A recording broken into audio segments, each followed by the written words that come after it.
In the 4th Academy of Sioux City, on this day, the students became players of the inner world as director Jinlong announced, and they would also discover the class they belonged to: a swordsman, warrior, assassin, or mage. It all depended on destiny, but he believed they would all become incredible individuals in their respective classes. The magic transfer circle was activated. It had been 18 years since his reincarnation, and his name was Kyo Yu. His parallel world was called the Kaiji Star, very similar to Earth. Unlike Earth, here, countless dungeons appeared, causing the entire world to change. Only by dealing with the monsters could one gain more experience. For the first time entering the inner world, the system asked if he wanted to discover his class. He said yes, hoping to have the luck to obtain an excellent class.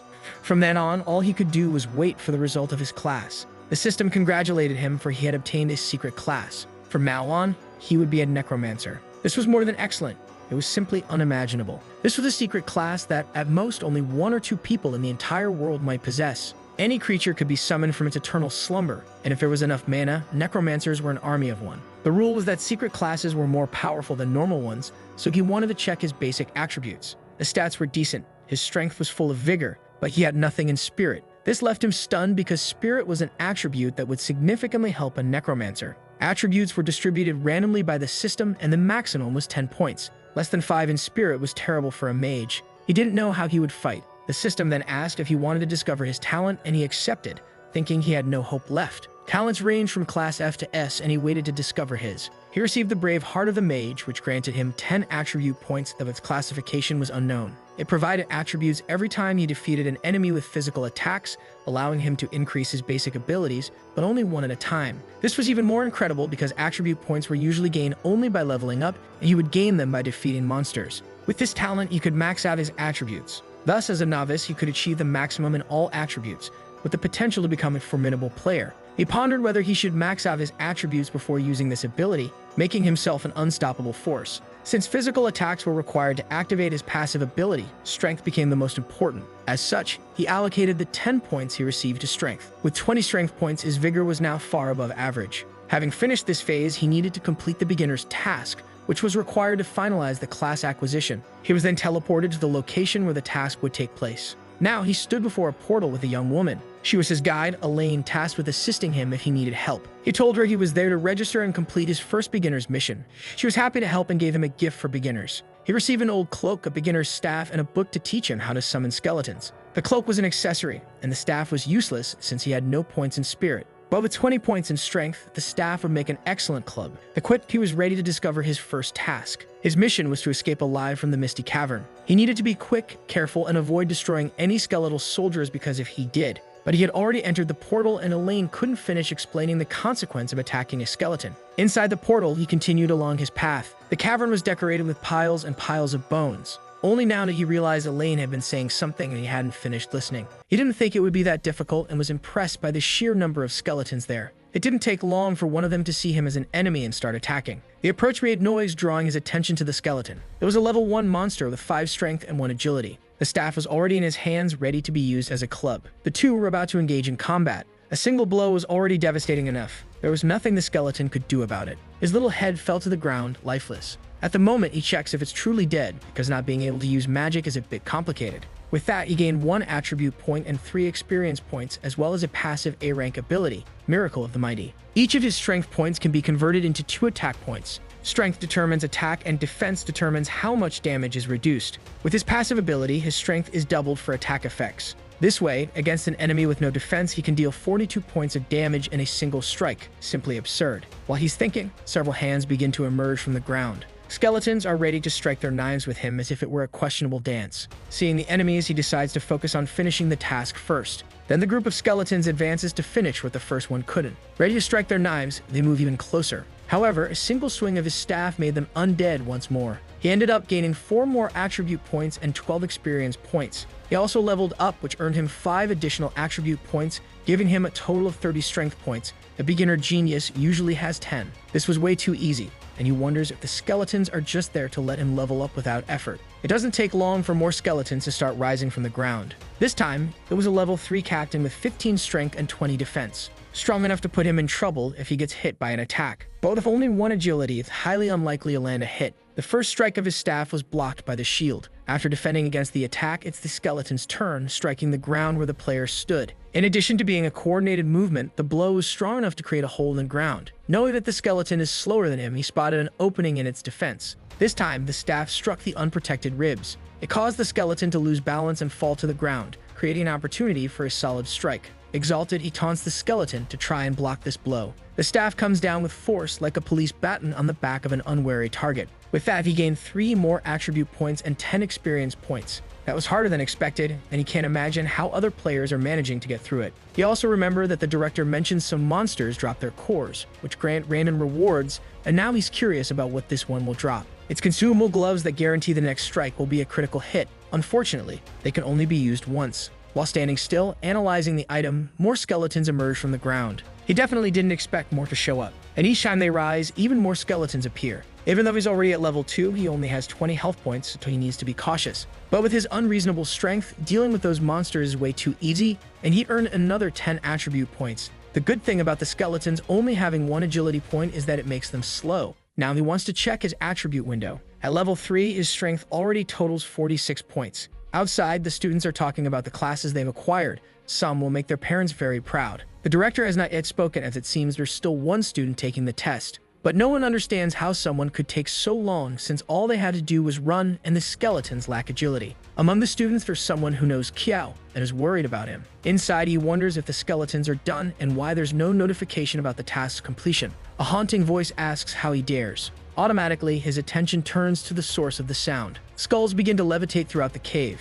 They start flying and the boy has to dodge them. In front of him, the bones are gathering, as if forming something larger. Shadows that resemble flames begin to rise from the ground as well. Now standing before him is a dreadful monster, visibly more dangerous than anything that has appeared so far. It's the Skeleton King, already injured, but with 45 strength points, 60 defense points, and abilities like Piercing Bone and Explosive Bone. A boss in a beginner's task is too much, and he wonders if the director wants the students to become a mere memory. The Skeleton King prepares to deliver the first strike. The first attack did not hit the young man. He was lucky to dodge it because if he had been hit, he probably wouldn't be alive. His advantage is that the skeleton isn't agile, but the question remains whether he can overcome its defense with his attacks. There's only one way to find out. His first attack lands on the skeleton, hitting an unprotected spot. With 32 points of damage, his attack was effective. He just needs to do this 10 more times. Motivated, he unleashes a flurry of strikes on the Skeleton King. Since it's not agile, there isn't much it can do to avoid being hit. After being struck repeatedly, it collapses to the ground, exhausted.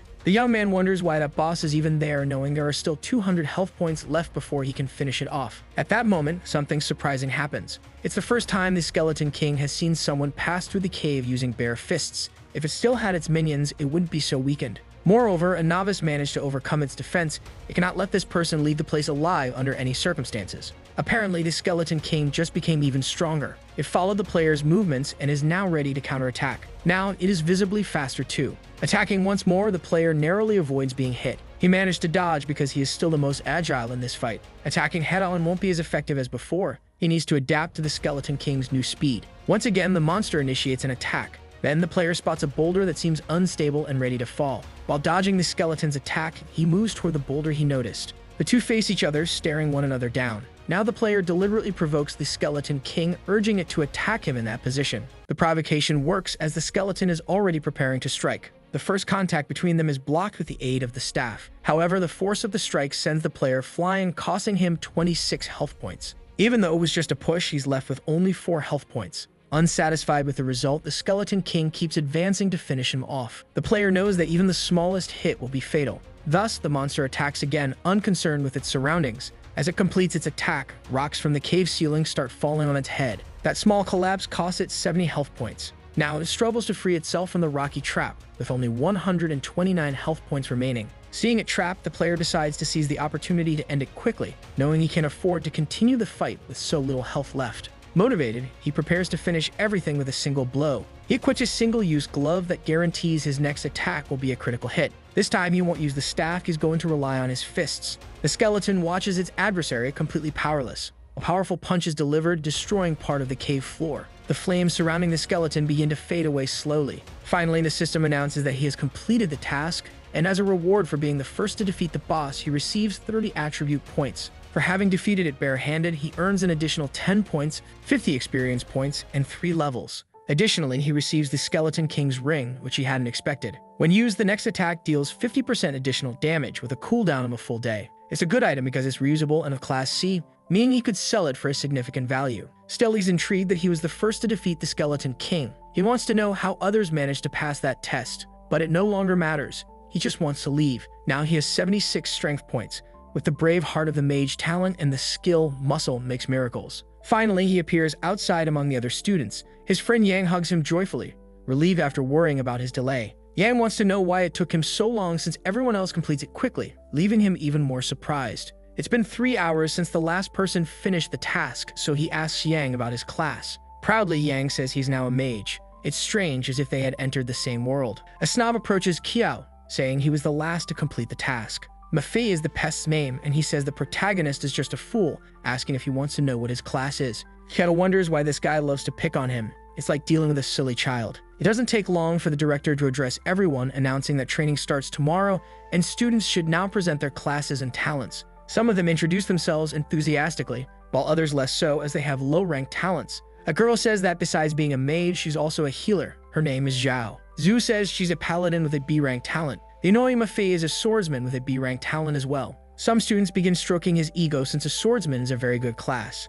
Thinking to himself, the director realizes that with B-ranked talent, some of them could become remarkable. Now it's Ko's turn to present himself. He announces he's a necromancer, but before saying what his talent is, he stops speaking. It's not convenient to reveal his talent. The truth is, even he doesn't know what it is. The director is quite pleased because a necromancer is his secret class. The students are even more surprised because a necromancer once wiped an entire union off the face of the earth. Mafei is intrigued by this secret class since mages are fragile in melee combat. Necromancers are even weaker than mages physically and rely on offensive classes for protection while casting spells. Since Qiao didn't reveal his talent, Mafei assumes it must be something very low rank. Some comment that Qiao is a cool guy because he's not bragging about having a secret class. If it were them, they'd already be showing off. The problem is that he can't cast any spells and doubts he'll be able to defend himself during training. The director, however, concludes that once Qiao completes the basics, he'll be able to choose the best universities in the country. After everyone introduces themselves, it's time to go home and rest for training. His friend is happy for him and wishes he had been a necromancer too.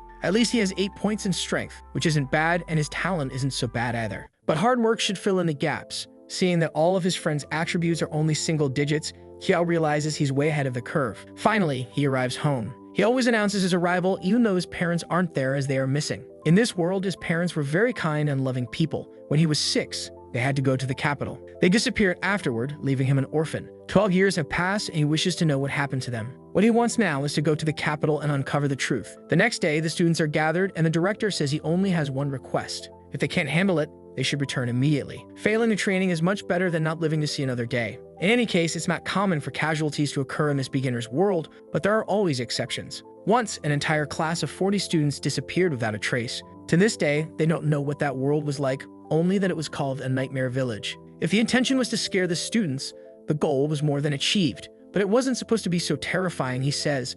As long as they return in time, there's no danger. When the timer reaches 0, they'll be able to enter the portal. Finally, the countdown ended. The beginner's training had begun. Several black lightning bolts form, and they are now in another world. The students find themselves in what appears to be an abandoned village. Some look around in fear, but Mafei says he's with them, and that's enough for protection. A pair of suspicious feet observes the students, hidden in the shadows. Confident, Mafei asks them to follow him, promising to lead them to the end of the training. With this, he wants to prove to everyone that he's the strongest, and that even though Qiao has a secret class, he's no match for him. Everything about this place was strange. There hadn't been any sign of the system so far. A figure appears and says it's truly pitiful. Because they're all so young, it's almost heartbreaking. Not knowing if it's an NPC or not, Qiao asks the figure what he means by that. Finally, he greets them formally. He welcomes them, explaining that they are now in the Nightmare Village, where the seemingly simple challenge has an S-level difficulty. The difficulty here is calculated differently. It would be equivalent to an E-level dungeon in normal terms. Their task is to survive and uncover the secret at the center of the village. Knowing the story the director told, they are terrified. Faced with this, some try to escape, unwilling to stay in such a place. Mafei attempts to calm the students, explaining that for an E-level challenge, one must at least be in the initial stage. They are all still disciples. Beyond that comes the initial, intermediate, final king, and divine stages. As soon as one student reaches the village exit, a barrier prevents them from leaving. The man explains that once they are inside, they cannot leave. It doesn't take long for panic to set in, leaving the students completely hopeless. The man's bluntness makes Qiao perceive him not as an enemy, but as someone truthful. making it plausible that others may have vanished at this stage. Walking among them, he tells them not to worry and encourages them to get more comfortable. Ma Fei interprets this as the man motivating them to face the challenges with confidence. In reality, he is suggesting they accept the fact they won't survive past this day. If there weren't heavy pants before, there are certainly more than one now. He introduces himself as Wu Gan, the village chief, and explains there are 2 rules for living in this place. They can live in any vacant house but must not touch the black stones on the doors. The second rule is to always return home before dark and to lock all doors and windows, never opening them under any circumstances. Kiao asks why they can't leave their houses at night. The man responds that the boy will understand once night falls in this place. As night comes, everyone decides to follow the man's instructions. They divide into 4 groups of 11 people. Kiao's team enters one of the houses. Finally, the doors close. One of them suggests resting on the 2nd floor just to be safe. The healing mage approaches him, asking to be protected in case of danger. As a healer, she can provide him with a lot of health points if needed. Another girl accuses Zhao of being shameless, pointing out how blatantly seductive she was being in front of everyone. Now the 2 are arguing about trivial matters. The argument continues and the smaller girl mocks the other, claiming her attributes are only high because she's fat. Through the window, one of the students looks outside. He sees his grandmother, someone he hasn't seen in a long time and dearly misses. She begins to say she's cold and would like to come inside, but he needs to open the window. Completely oblivious to the situation, the boy starts to open the window. Qiao yells for him to stop, explaining that it's not his grandmother, but the window is already open. The woman's eyes start to turn red. She immediately lunges at the clueless boy who opened the window. Her jaws resemble those of an animal, and the student is about to become a memory. A spear is conjured inside the house. Sand appears, containing the monster with this ability. It's Yang, who declares he won't be able to hold the monster for much longer. However, it's enough time for the clueless boy to save his own life. This is a level 3 monster with 25 points in strength and agility. A normal monster, but extremely strong by novice standards. Focusing its attention on the mage, the monster attacks. Unable to dodge, the mage jokes that if it eats him, he has so much fat it'll make the monster sick. The attack is stopped by a magical barrier that appears. It was conjured by the smaller girl, but as time passes, she begins to lose health. She demands the healer do her job and asks Kyo to summon his undead. Listening to her, both start working as well. The healer prepares her healing magic. She manages to restore her teammates' health as fast as it depletes. If everyone works together, victory is possible, as long as Kyo performs his summoning spell. But seeing him already on the front lines surprises her. A single strike with the staff is enough to push the monster back. Yang worries, saying that's not how the staff is supposed to be used and that his friend is putting himself in danger. Yet again, Kiao strikes the monster, taking 50 health points in the process. There is no longer a monster inside the house, and his teammates don't know what to say about the situation. It's impossible to believe a nightmare was defeated with a single strike, and they wonder if that's how a necromancer is supposed to act. In its place, there was a black stone, while the rest of the monster dissipated. The symbol is identical to the one on the door of the house. Kirav imagines there must have been a bug since he didn't gain any skill points after defeating that monster. His colleague asks if he noticed anything strange, but he says it might just be his imagination. At dawn the next day, Yang thanks his colleagues. If not for them, he doesn't know what would have happened. Some comment that Kirav was really strong and that Zhu provided formidable protection, which Mafi overhears. Even so, he believes that if he had been there, he would have done better. He's confident he could also defeat a nightmare with a single strike. Kiao asks if he's already training in the morning, and his friend says it's expected from the class monitor. Mafi tries to compose himself and says he was just practicing a little, nothing more. He then tells Zhu to stay with him, promising not to let her take any damage, but the girl says that's her role. If she doesn't take damage, someone else will. He tries to insist he'll fight alone, but she says that's misguided thinking, and that they need to work together and learn from Kiao. Amid their conversation, someone shouts to finish everyone there.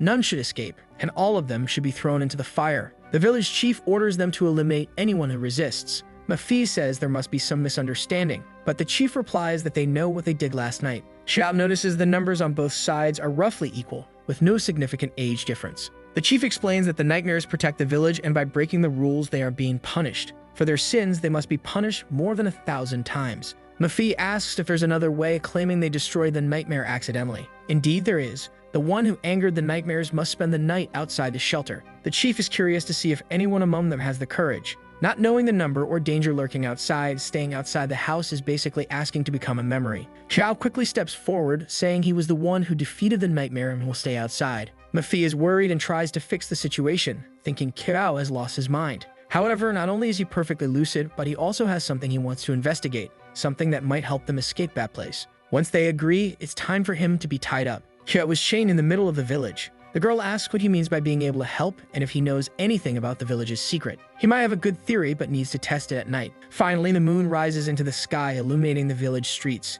the nightmares begin to appear. One of them descends from the roof eerily. Spotting its target, it leaps from the roof toward the boy. He was expecting to be attacked, so he's not surprised. What surprises him is the containment spell that appears to protect him. His friend tells him to act quickly as he can't hold the nightmare for much longer. Mafi steps in, convinced he can handle the nightmare, and tells everyone to calm down. However, reality quickly hits him hard. Fortunately, he manages to defend himself with his sword. The nightmare is too fast, and he has no idea how Kyo dealt with one as just a mage. Confidently, he thinks that if Kyo managed it, he should be able to as well. His attack strikes the nightmare but deals only 5 points of damage. He wasn't expecting everyone else to be outside, but they came because they thought he would be in trouble alone. The chains are thick, and the girl says only Mafei can break them, but he's busy at the moment. However, that's unnecessary. Kyo breaks the chains with his own hands. That abnormal strength makes them reconsider whether he's truly a necromancer. Meanwhile, Mafei's harsh reality continues. The girls and Qiao head toward him to help, and Zhou begins preparing her healing magic. He refuses, saying it's unnecessary, as scars build a warrior. He then tells them to aim for the head as it's the weak spot.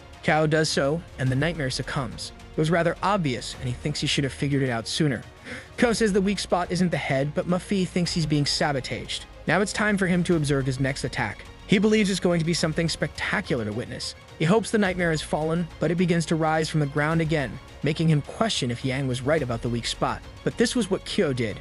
Maybe he just wasn't as good as the necromancer. This inflated Mafei's ego, as he thought himself far superior to Kyo. They tried calling him back, warning that in his current state, he might end up dead. The nightmare doesn't care about him and is ready to attack. Mafei launches a powerful barrage of attacks, dealing 30 points of damage to the monster. Only one more strike was needed to prove he wasn't inferior to Qiao, but then a staff lands the final blow. Mafei is completely outraged. Kira says he did well, but the monitor is furious that the monster was stolen right in front of him. Enraged, Mafei accuses Qiao of taking his item, and with the item in his hands, Qiao realizes nothing happened. Before they can recover, 2 nightmares rush toward them. Hirab tells them to get inside the house. There's no point fighting the nightmares, and he has an idea for getting past that place. The students successfully hide, and the nightmares remain outside the house. Now safe, they want to know how they will get out of that place. He says they will find out the next day, and when the time is right, they should listen to what he has to say. The next day, the village chief is furious because they destroyed another guardian spirit. No matter what they do, he insists they must be eliminated for destroying the nightmare village.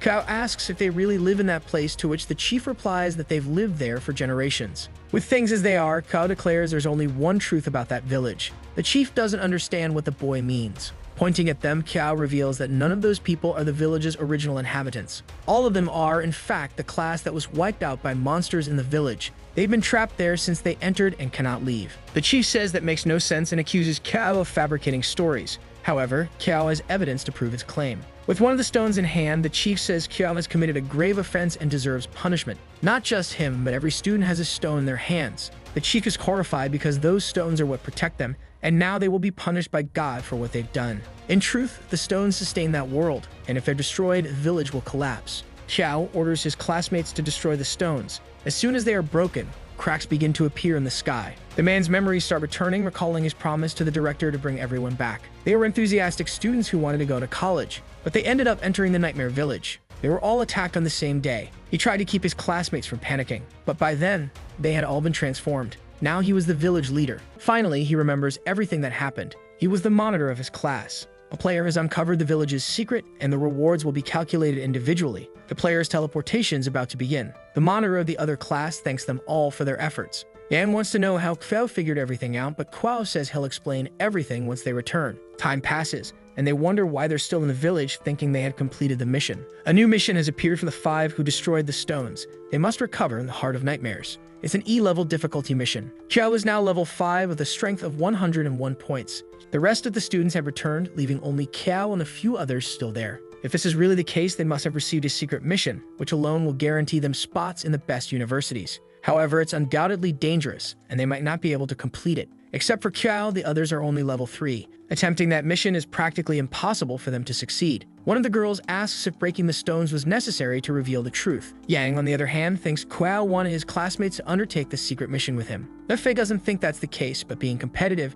he wants to complete the mission before Kwao. A nightmare's hand emerges on the rooftop. It doesn't take long for several others to appear as well, intent on finishing off the students. They shout furiously that the students must die. 4 is a formidable number, and Yang doesn't think they'll be able to handle them, so they coordinate their abilities to withstand the onslaught. Mafei is the first to attack, dealing 10 damage to one of them. He's still dissatisfied that his attack can't finish off a monster in a single strike. The healer says she's almost out of mana, and Zhu is nearly out of health. But Qiao finishes the nightmare, gaining 1 attribute point. Zhu warns that 2 more are approaching. The monsters are already very close to him. With a few strikes, he takes them down before they hit the ground, earning more attribute points. In front of him, there's a core. As expected for this stage, the rewards are satisfying. It's a restricted item for mages, increasing damage by 5%, so he considers giving it to Yang. Zhu praises their teamwork while Mafei tries to draw attention to himself, but Tuao urges them to keep moving forward. He only needs to take down 1 more to level up, and maybe he'll get some equipment for himself. This excites him greatly. He believes the heart of the nightmare must be with one of them, so they should keep defeating them. One of his steps activates a trap. The ground collapses, swallowing all the students. They fall helplessly into the hole. Qiao manages to land safely. He's unsure where they are, but notices the ground beneath him is soft. He was on top of Yang, who was still wondering why the ground felt so soft. With everyone accounted for, he checks to see if they're all okay, and they are. The stench is overwhelming like sewage, and Zhu suggests it might be from the bodies that fall there. But the healer says that's not it. The smell comes from somewhere else. Then her colleagues see what she had noticed. Before them stands a massive nightmare. The Nightmare King with 1,000 health, 65 strength, 20 defense, 60 agility, and skills like Compulsion and Nightmare Realm. It's asleep, and the system warns that waking it will put it into a frenzy. Qiao is nervous about the power of a secret boss. With that strength, Zhu wouldn't be able to block even a single attack, and they hope the Nightmare's heart isn't with it. Mafei considers leaving the Nightmare asleep, but Krao says they have a chance. He has a total of 202 attack power, and with his ring, the first strike could take 1/3 of the Nightmare's health. He only needs to hit its weak spot 3 or 4 times, but he acknowledges the risk. Yang thinks he's delusional for saying they have a chance against a monster like that. But Qiao insists that if they combine their abilities, they can win as its defense is low. Hearing this, Mafei realizes they need to distract the monster.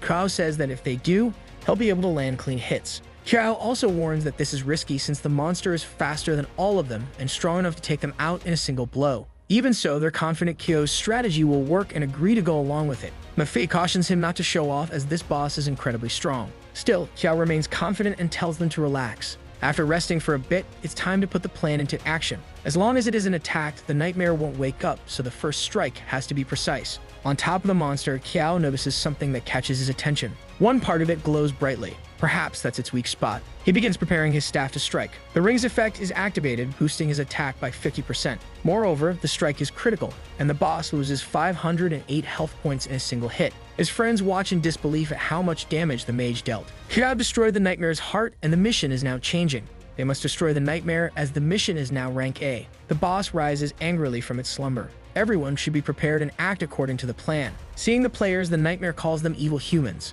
The nightmare is truly much larger than all of them. It was Mafei's turn to attack and draw the monster's attention. Indeed, he was already fully engaged in doing his part of the strategy. His barrage of attacks landed on the boss. He was completely dissatisfied with the difference in power between himself and Qiao, and wanted to attack the boss as many times as necessary. But each of his strikes only took away 1 point of health. In response, the nightmare taunted him, saying it would grant his wish to be the first to die. Preparing himself, Mafei shouted for it to come at him if it had the courage. It was time for Yang and Zhu to take their positions. Both the sand containment and the shield were conjured. The boss's attacks seemed to have been blocked. Even so, Mafei took damage and the healer couldn't keep up. She couldn't hold on much longer. Qiao needed to act or Mafei would be flattened. Qiao was already on his way to perform his part of the plan. The nightmare was struck again, taking 182 points of damage. With its health running low, it activated its Nightmare Realm ability. Qiao was surprised and waited to see what would happen. The nightmare roared and its shadows expanded. This caused it to deal area damage, and his friends couldn't defend themselves. This couldn't be allowed to happen. Qiao was certain the other class got stuck there because of this attack. Hoping to end the spell, he struck again, dealing the same amount of damage. Only 1 more attack was needed to finish off the boss. Qiao advanced toward it to end everything. The healer urged him to be cautious, warning that she had no mana left. Knowing this, he prepared his final attack. He managed to deal the last bit of damage needed to defeat the boss. For the first time, that boss was defeated, earning him 30 ability points and an additional 10 points from his talent. By leveling up, he gained another 10 points. The mission was finally complete, and the rewards would be distributed individually. His teammates could hardly believe they had managed to deal with the situation. Shadao received a rank D talent, and Zhu received a rank C talent. Yang earned a rank D talent, and Mafei got a rank D talent as well. Qiao was the top performer, receiving a rank B magic book and 50 experience points. Although they couldn't use it immediately, the Nightmare's soul might still yield something interesting. From it emerged a rank B sword, which increased attack by 100 points, ignored 30% of defense, and boosted sword damage by 20%. For Kyo, this was bad luck. He didn't want a rank B sword. Since he couldn't use it, he gave it to Mafi, who hadn't expected such generosity. Mafi pointed out that the item could be sold for enough money to buy a house in the capital. But Kyo didn't care about that and checked to see if there were any other items. Looking at his status window, he realized his strength was astounding, but his health was still low, making him very fragile. The restriction of his talent prevented other stats from increasing, so he needed to find a way to overcome this issue. He knew he had to become more resilient and cautious. Finally, the students were ready to be transported back. The 5 of them returned to where they had been before. Their sudden appearance caused an uproar among the students in the gymnasium. The director informed them that they had been missing for 2 days and wanted to know what happened since he hadn't expected them to return. Hearing everything, he remarked that they were very fortunate and that this experience would open many doors for them. The others were thrilled that their class had so many geniuses. Even so, Mafi remained competitive, convinced he could surpass Kyo with the item he had received. He just needed to level up a bit. A man rushed in, informing the director that representatives from 2 prestigious universities were there, and that were specifically looking for those 5 students. The director hadn't even reported the incident, yet the university representatives were already aware of it. So the director welcomed them in the gymnasium. The 2 were Professors Peng and Pei. Looking at the students, Pai congratulated them for completing the secret mission. He announced that Jingdu University would like to have them and offered to write recommendation letters immediately if they wished. The other professor argued that you shouldn't do that without conducting a proper test, and the 2 began to argue. Pai is from Hoking University and tells them not to worry. The test only serves to see how they behave in certain situations and whether they are adaptable. As a necromancer, Kao cannot show the abilities of his class, but he wants to go to Jingdu to learn more about his parents. The professor then asks who would like to be tested first. Mafi volunteers, saying he's a level 5 swordsman with a B-rank talent. Being at level 5 after only completing beginner training is impressive, the professor thinks. Pai praises the boy and asks him to try and hit him, noting that he is level 25 and a marksman. The student advances, asking the professor to be careful. He delivers his strike, which hits the magical barrier directly. The tip of the sword pierced the defense, to the professor's surprise. He complimented the boy's technique and Mafi thanked him for the praise. They estimate that his strength must be at 35 and his agility also quite high. These comments drive the students wild as they are deeply impressed. Faced with such talent, the professors realize they'll compete for him. Both ask if he has chosen which university he wants to attend, as they are eager to accept him. However, Mafi wants to see the others tested first, though in truth, he wants to go wherever Kyo goes. Next up is the healer, who steps forward. She uses her healing magic in front of them. With it, she can heal her entire team, even though she's only level 4. The paladin's shield is also quite durable. Even at level 4, she can reflect part of the damage. Her talent allows her to return 20% of the absorbed damage. For someone tasked with defense, such a talent is incredibly useful. Pei assumes Yang is also a paladin, but in reality he's a mage. A big guy like him being a mage is as if his class were swapped with the paladins. His test begins and the boy gets ready. Seeing this, the professor has no idea what Yang is doing as he doesn't sense any magic. After a few moments, Yang uses his skill to make the ground explode. A large explosion occurs in the middle of the gym. The professor couldn't sense the ability, and even at level 25, he lost 3 health points, something dangerous for someone of his level. He'll need to keep an eye on the principal as 5 prodigies emerge from this class. Perhaps Yang is one too. Finally, it's Kev's turn. He's a level 7 necromancer, and his talent classification is unknown. 2 levels above the others, but the professor assumes his talent must be low. They'll conduct the test first and discuss his talent afterward. He waits to see the undead Kyo can summon, but definitely doesn't want to be injured by another beginner. Seeing Kyo approach, the professor didn't expect the necromancer to act this way, as it doesn't align with his class. It might be inexperience. Only then does the professor realize a right hook is heading for his face. Curious to see how strong the mage can be, he decides to let the punch land. The strike is strong enough to hurt him. Not only that, but he's thrown across the floor. There's not a single person in the gym who isn't shocked by this outcome.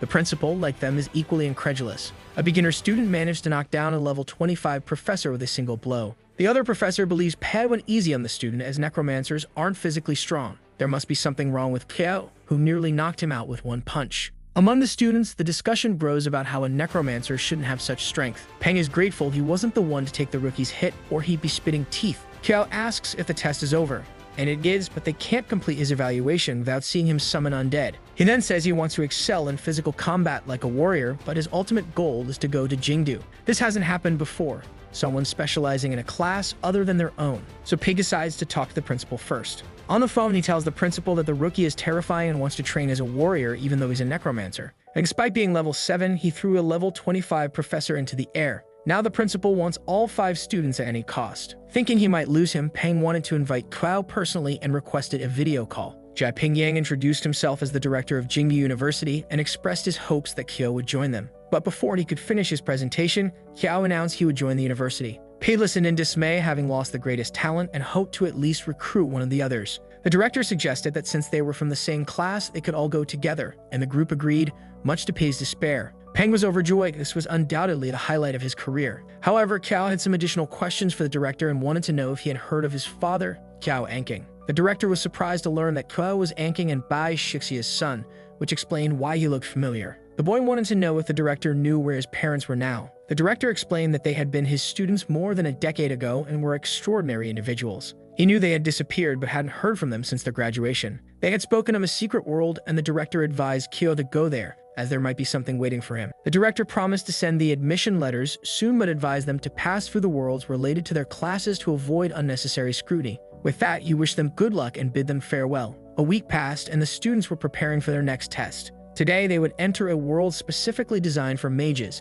To succeed, they would need to work together, as their mental abilities would be tested. Now it was time to reveal the criteria for passing. Before a portal, blue flames rose. Kuo asked Yang if he was ready, and Yang replied that practice was better than theory, but the more people involved, the more dangerous it became. He suggested that Kuo accompany him. They could attempt this challenge multiple times, although the rewards wouldn't be cumulative. Yang seemed excited about what lay ahead. The guide greeted them, announcing that a 2-player world was being prepared. The world selected for them was the Cave of 10,000 Poisons. Before the guide could explain the rules, Kuo rushed ahead, leaving Yang surprised. He didn't know instructions were provided, and Yang pointed out that they were and asked how Kuo managed to clear the skeleton cave. Yang assumed that if Kuo fought his way through the skeletons, he must be a fool. In that place, there was an evil tribe capable of poisoning people without them realizing it. The poisonous worms would eat their victims from the inside out until nothing remained. Their task was to locate the tribe and destroy the worms. Rewards would be determined based on how they completed the challenge. The mission required 5 players, so the system paired them with 3 others. One of them warned the pair not to slow them down, but a girl scolded him, insisting he be more polite. She introduced herself as Fang Yuan, a fire mage. Her younger brother, Fang Sun, was also a fire mage, and the 3rd member was Long Chang. Yang introduced himself, and so did Kuo, expressing hope that they could work together to succeed. At the entrance, there appeared to be instructions, but the rude one just wanted to destroy the door and move forward. However, his attack had no effect. The door seemed immune to magic, and inscribed on it were the words, "Morality and integrity promote peace." If it was immune to magic, perhaps it wasn't immune to brute force. The girl appeared to have solved the riddle, but with a single punch, Kuo made the door disappear. The rude one looked foolish, and the girl was incredulous. She had solved the riddle, but the door was already open. Kuo explained he just wanted to test if physical strength could break it. He hadn't expected it to be so fragile. In the next room, there was another door surrounded by various flowers. The flowers didn't seem normal, and the group was urged to be cautious, but Yang had already gotten entangled. Now everyone was poisoned, losing 3 health points per minute. They needed to leave quickly,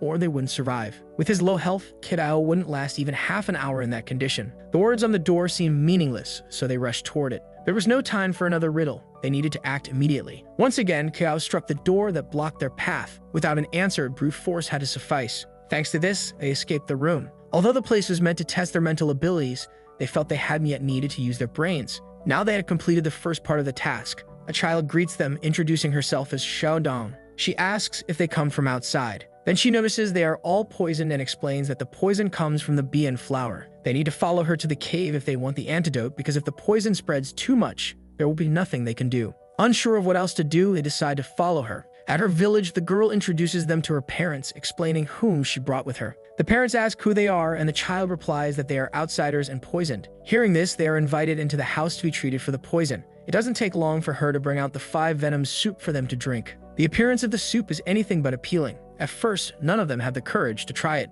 But Kuo can afford to hesitate, as he has only half his health left, so he downs the soup in one go. Afterward, he declares it's actually quite good, and that he's no longer poisoned, encouraging his companions to do the same. He then asks the child about the tribe. She doesn't know much, but the patriarch told them to avoid the outside world and not use their magic unnecessarily. Now that they're cured, her mother asks them to leave since they aren't accustomed to hosting outsiders. However, the child protests, saying they shouldn't leave because they rarely have visitors. She tells them not to listen to her mother and that they can stay as long as they want. With that, Kiao agrees to stay as everyone has low health, though he finds the family's behavior strange. The child then bids them goodnight, leaving them to rest in the house. She personally escorts her parents outside. That night, the full moon would rise and soon it would begin. The villagers gather in one place. They are performing a sacrifice to the insects to ensure good harvests and protection from illness. At the altar, the priestess drips a single drop of what looks like tomato juice. A massive swarm of insects emerges from the area. They begin attacking the people tied up as sacrifices. In no time, nothing remains of them but skeletons.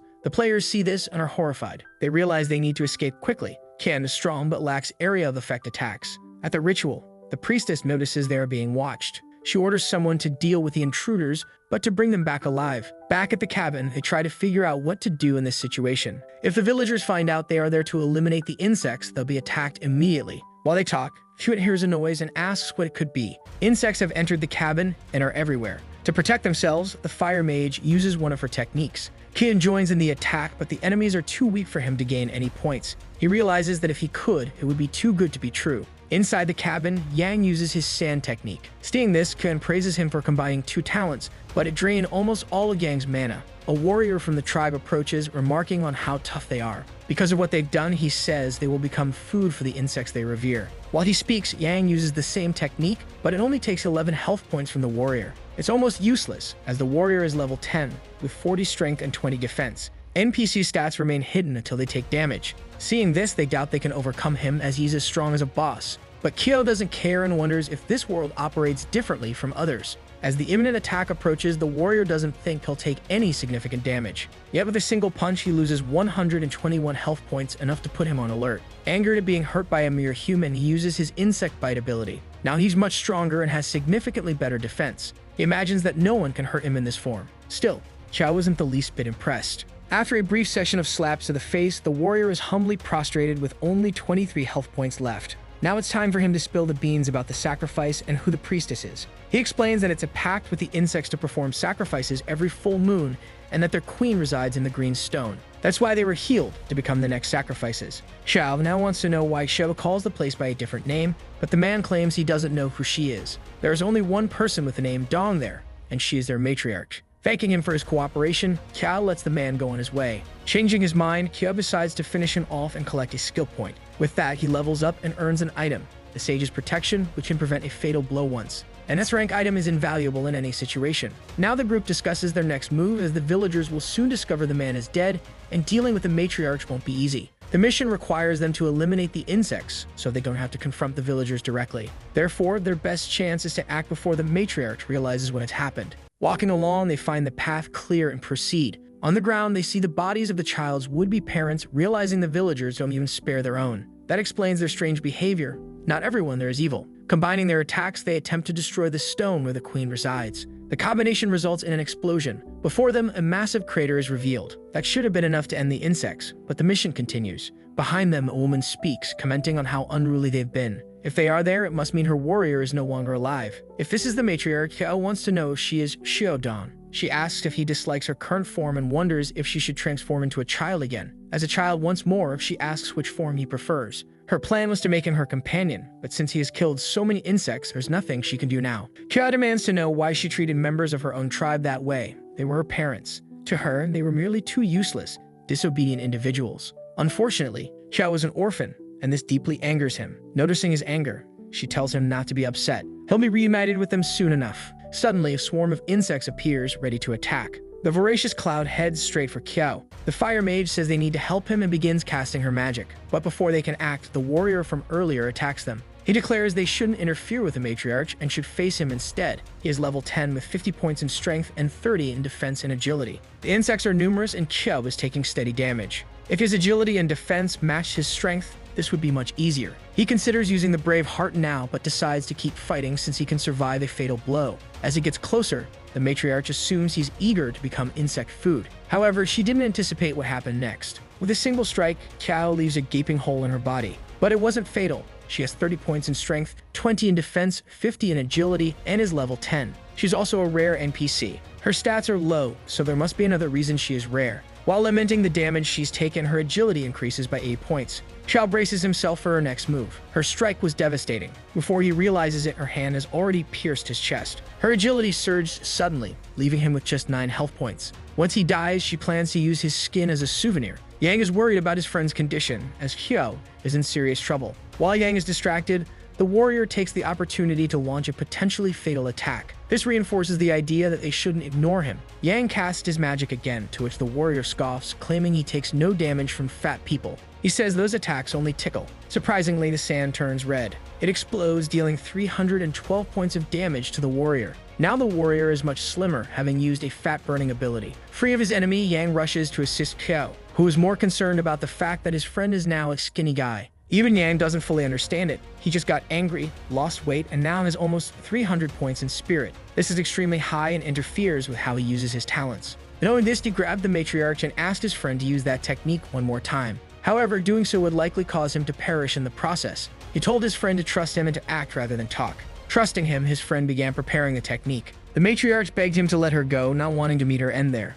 A powerful explosion engulfed them both. His companions were anxious about what might have happened. The item saved him, and with the courage of his act, he gained a talent strong contract ranked A. Each point of strength now adds 10 health points, effectively solving his low health problem. Yang approached, worried and curious, as his friend was supposed to have died, but was somehow revived. As they talked, they realized the matriarch hadn't dropped any items, meaning she was likely still alive. Amid the smoke, she reappeared, saying the two of them were truly troublesome. Now was time for them to witness her true beauty. Her hybrid form was level 15, with 130 strength, 80 defense, and 100 agility. Xiao asked his friend to use the magic again, but his spirit had dropped to just 48 points. A system warning announced that the boss had just become stronger than anticipated and advised them to leave immediately due to the risk. Yang wanted to flee, but Xiao hadn't considered it for even a moment. Once again, the system warned them to escape and restart the custom world. But Xiao reminded Yang that the director had tasked them with completing it, and that's exactly what they do today. The matriarch liked this decision, confident she finished them off quickly. The two clashed fiercely, both losing health in the process. Exchanging blows, the matriarch took more damage than she dealt. Now she questioned what Xiao was made of. He shouldn't still be alive. Even at level 8, he was stronger than expected, almost as if he were the boss of this place. The mage wasn't supposed to have this kind of strength. Amid the fight, she asked him to pause and demanded to know if Baizi had sent him. It could only be him, she said, as Baizi was her creator. But Xiao had no idea who that was. Using his staff, he struck again, dealing 213 damage. The name Baizi seemed to strike a nerve with her. She muttered that it couldn't be possible, that he couldn't have that name or have defeated her. With his victory, Xiao earned 15 skill points and 75 experience points, leveling up once again. The stage was finally completed, and the rewards were being calculated based on performance. Zhun and Yuan received an E rank, Long an F, Yang an A, and Qiao an S. After receiving the rewards, Xiao was now level 10 and nearly at the initial stage, strong enough to enter dungeons alone. He received a B-ranked item usable at level 11, which increases health by 800 points. Additionally, he obtained a mysterious magic cube with some kind of sealed power inside. The cube formed a connection with Xiao, allowing him to use abilities from others as long as they weren't more than 10 levels higher than him. However, it still had one sealed ability. This item was already excellent, so the seal ability must be even better. A portal appeared, and the guide congratulated them for completing the Cave of 10,000 Poisons. As an additional reward, she increased their spirit by 20%. It was a great reward, though 20% of 0 is still 0. The others thanked Qiao, as it was thanks to him that they were alive. When asked which university he would attend, he replied Jingdu. Hearing this, they decided to go there as well. The guide seemed pleased with their progress. At level 10, Qiao's strength was 202, and his total health was 4,140, thanks to his items. This didn't include the cumulative skills he had gained. Back at the school, they were welcomed by their peers. Mafei couldn't believe Qiao was already level 10. After all, in the mage world, there are fewer monsters, making steady progress more difficult. The girls, on the other hand, couldn't believe the other boy was Yang, as he looked entirely different. However, Yang was eager to regain his weight, as he didn't feel safe looking so slim in the other world. Since they already had their spots secured, someone asked if they still needed to take an exam. Besides, the exam day was important, gathering the best students, and the winner would also receive an A-ranked item. Duffy said he would participate and take first place among the warriors. He heard from his father that this year's first place winner will receive an S-level item. Knowing the prize is good, Qiao decides to win the competition. Spying on him are some people who assume he is weak because he is at level 10. They descend toward him to capture him. Standing before him, they block his path. Not knowing who they are or why they are there, he asks if he can help them. They want to know if he is Qiao, the one who defeated Sun Dong in the Cave of 10,000 Poisons. Both are assassins, but weaker than him. They might be related to Bai Zi, as she had mentioned before. Now he regrets not interrogating her further. He then says his name is Mafi and claims they have the wrong person, prompting one of them to apologize for the inconvenience. However, the other calls him foolish for believing that. It was time to take him back in case he was a mage. In the blink of an eye, the two vanish. Even so, Kiao shows no reaction of surprise. The two attack him simultaneously. He doesn't even bother to dodge, clearly lying about his identity. Before they can complete their thought, Kiao was already prepared to attack the first one.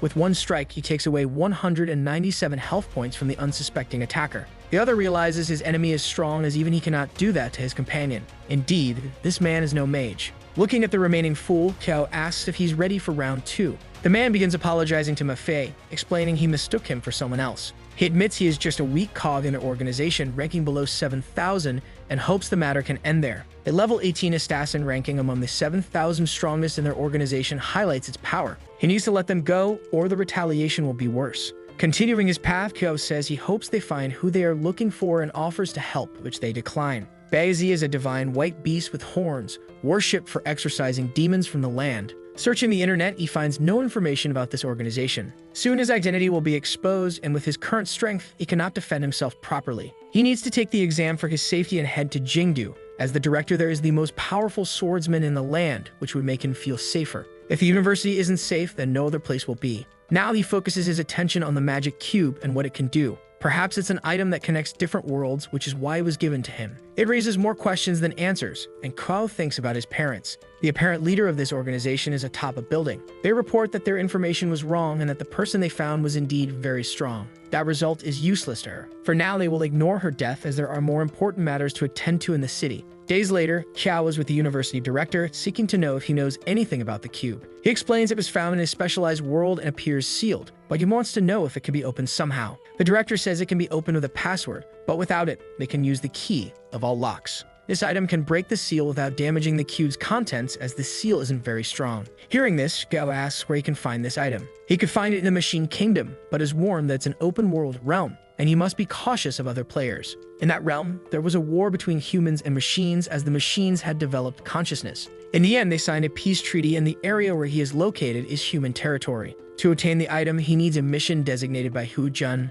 Lord of those lands. The only question is how to find him. Beside him, an old man passes by, lost in thought about solving a mathematical problem. Distracted, the old man bumps into someone larger than him. Trying to get up from the ground, he apologizes for the incident. The young man mocks the old man, saying he must do this on purpose or be incapable of walking properly. Claiming he was hurt in the collision, he demands compensation. Harassing the old man, he insists on being paid for the bump. Intervening, Kiao tells the young man he is brave to extort an old man in broad daylight. Defiantly, the young man tells Kiao to stay out of it unless he plans to help the old man pay. But evil cannot escape the law. His punch was already inevitably close to hitting him. Thus, the clown was thrown far away. The remaining companion is paralyzed with fear. Terrified, he apologized and said that he and the other one would leave the two alone and hoped there would be no retaliation. Without lingering in the place, both fled scared while the old man recovered himself. Then Kiao asked if the old man was okay, but he said he didn't have much money. However, he declined, saying it wasn't in his nature to accept such things, and the old man thanked him,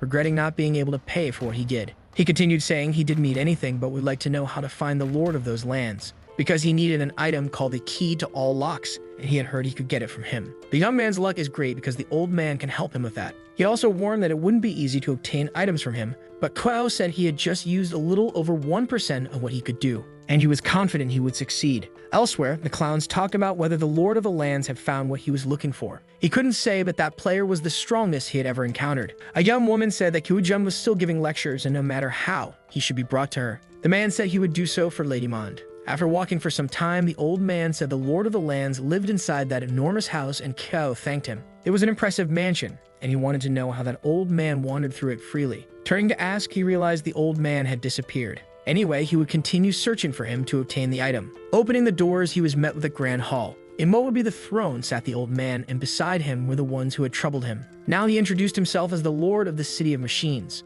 and those two were his strongest guards in the entire city. However, he had staged that scene because he needed to find someone stronger than his guards. At the moment, that person was him, Kiao. As long as he helped, he would gladly give the key to all locks. At that moment, a secret mission began. He would present a seminar tomorrow about his research, and the robots that wanted to steal it wouldn't miss the opportunity. Kira thought he wanted protection, but the old man said no. He wanted him to defeat the Queen of Machines and destroy her heart. Now he had two missions, to destroy her and her heart. Since they were just robots, he accepted the mission. The next day, the old man was presenting his seminar. With technological advancement, man was better understanding the mysteries of nature. It was still unknown how much of life could be digitized, but artificial intelligence was heading in that direction. And there was also the obstacle of reproduction. His question was whether a robot could grow. During the lecture, Kiao didn't understand anything and just waited for the robots to show up. Above, a glass panel began to crack. Through the opening created, a robot descended from the air. It said metal was better than flesh and bones and that the professor should embrace this truth. As soon as the robot arrived, security was called. One of the guards said that this wasn't a place for him, and his name was Scram. There was no response. Instead, the robot disappeared, reappearing only to strike him in the stomach. The others who were there to contain him watched helplessly. Thus, it didn't take long for him to handle the rest of the guards. Meanwhile, Kiao observed everything and said it was a very disrespectful sight. The old man said they were there for him and that this time he would go to the kingdom of machines. But with that, he bet everything he had on Kiao. Scram subdued everyone, claiming his body was better because it wasn't biological. Through the same hole above, another figure began to descend. It was the Queen of Machines, and she ordered the professor to return with her. He agreed on the condition that she ordered the robots to stop. Binding him with chains, she said that if he had been obedient before, it wouldn't have come to this. The robot told Mon to leave immediately, as he would stay to have some more fun. In the blink of an eye, she disappeared with the professor. With them out of the scene, Kiao addressed the robot that had stayed behind and said he had heard him claim to have the strongest physique. Scram says that humans cannot understand the beauty of mechanical transformation, so Kiao decides to attack him first. In response, Scram invites the young man to join the mechanical revolution and acquire an enhanced body. The first strike lands, costing Scram 306 health points. His stats are formidable, but they pose no challenge to Kiao. Realizing the situation, Scram is now heavily injured. Kiao thanks him for the invitation but says he doesn't need it. Scram still can't believe a human managed to punch through his body. He wants to know how it's possible, and Kiao replies that he simply clenched his fists and struck. In truth, however, Kiao possesses the ancient sacred body of the human race. Continuing, Kiao immobilizes the robot with one foot, pinning him to the ground. With another strike, Kiao demands that Scram take him to the Machine Kingdom if he doesn't want to become scrap metal. After this brief exchange, Scram begins leading Kiao to the Queen's location. Scram assumes the professor allowed himself to be captured to guide Kiao to the heart's location. The robot is terrified of the young man's strength and doesn't understand why the Queen let him in. With more questions than answers, they continue their journey. In the Machine Kingdom, the Queen has the professor in custody. She apologizes to him for bringing him there in such a rough manner. The professor responds that he will not betray humanity to join her cause. However, the Queen urges him to stop being stubborn and look around.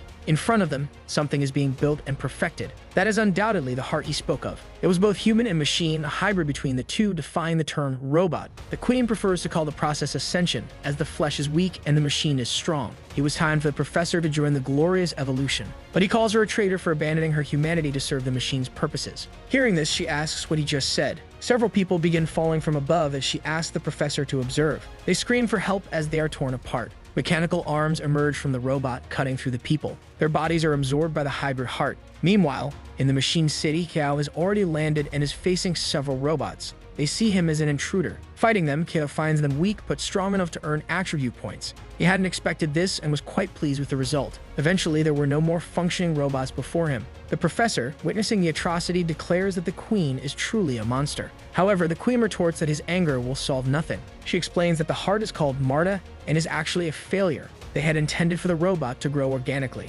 Instead, they inadvertently created a monster that consumes flesh with an ever-growing appetite. It started with one person, and now they don't know its limit. She offers the professor a choice. He can try to solve the problem or ignore it, knowing they will continue feeding it with people. There's only one person he can count on, and that's Kiao. A robot approaches and reports that a human with the ancestral sacred body has invaded the area. Hearing this, the Queen asks if it's the same person her subordinate mentioned in a message. Before he can respond, a piece of metal flies into the room. Kiao has just arrived. Finally, the person everything depends on has arrived. The Queen wants to confirm if this is the person with the ancestral body. She congratulates Kiao for entering her kingdom, noting that the warrior he defeated was one of the strongest there. She hadn't expected him to be defeated by a human. Mon is a rare level NPC, level 15, with excellent attributes. Looking at her, Kiao asks if it's embarrassing to be defeated by a human with the ancestral sacred body and whether she wants to avenge him. Without answering, her guards advance to attack him. This is great for Kiao, since he can earn more free points easily. A single blow is enough to take down the first guard. With the same ease, the second guard is also destroyed. This mortal body is far stronger than those altered by the Queen. Seeing this, the Queen considers that the ancestral body might indeed be real, and thinks he would be incredibly powerful if modified by her. He would undoubtedly be the strongest warrior in the world. Meanwhile, Kiao asks the professor if he is alright. Already standing, he ordered the boy to look in a specific direction. It's the mechanical heart, level 15 and without attributes, but it seems to be undergoing a metamorphosis. He also said they are using people to feed the machine. Seeing that, he would destroy the machine even if the professor hadn't asked. At the moment, the queen only thinks they need to defeat the one with the sacred ancestral body. Then she said he should abandon his weak body and join the evolution. There was no reaction from him, and she's trying to figure out what he will do. Faster than she could notice, he had already passed her. It didn't take much longer for him to stand before the heart, ready to destroy it. Now the queen is desperate, begging him to stop and not do anything to Marta. Her cries were in vain as the first blow hit the heart squarely. Realizing what could happen, she rushes toward them to stop Kiao from completing his mission. Seeing her approach, he prepared to react. He told her not to interfere. About to be struck, all of her systems warned her to move away from him immediately, as the risk was immense. Even so, she was hit, losing 288 health points. The impact was so strong that she broke through what was behind her. Although it was a powerful blow, the queen still has plenty of health remaining. An impressive force. She absolutely has to have this person on her side in the machine kingdom. Without further distractions, Kiao turns his attention back to the heart. Once again, he punches it without resistance. Angry at what she did to the people, he only wishes for it to break quickly. After successive strikes, the heart explodes into several pieces. As a result, he gained 3 attribute points and 100 experience points. The room is now covered in a tomato-like liquid spread everywhere from the heart's destruction. This made the queen furious, as Marta represented hope for the robots. But the only thing on his mind was the number of human lives lost. He is clearly a human who believes he is a robot, and he's next in line. Despite everything, what the queen desires is to talk to Kiao. Even though he is strong, his strength is still insignificant. The true queen would forgive him for everything, as long as he joined her. With that, he has a chance to redeem himself and atone for his sins. Kiao believed that Monde was the leader of the machines and the queen. Nearby, the professor tells the boy not to be deceived, but he has no interest in this mechanical evolution and is quite fond of his body. Looking at him, Monde is certain that this will change when he meets the queen. It is Kiao's desire to meet her, so Monde guides him through the place. Through metal corridors, they continue walking. Mon points them in the right direction. Opening one of his hands, he released a small robot. It flew discreetly and positioned itself at the back of Kiao's neck. This tiny robot can infect people, turning them into machines. The robot mosquito is in position. Mon is confident that this will work and that the queen will reward him for the feat. In position, the robot prepares its small drill. But at the slightest discomfort, Kiao strikes the robot. As soon as he did, he realized Monde's scheme and turned to attack him. Monde feigned ignorance. Before he could say anything, he had already been struck. The blow was strong, but he did his best to stay on his feet. Kiao was contemplating the strength of the level 15 NPC. They are not so easy to handle. Monde is furious and insists on asking if he doesn't want to meet the robot queen. Since he was attacked, he retaliated, and if he is correct, the queen must be nearby. If that's the case, Monde no longer needs to guide him. Given that, he accepts the fight and says he'll take him to the queen, even if it's just his remains. After all, the queen would make a new body for him anyway. Monde's robotic fist heads toward Kiao, but Kiao also lands a punch.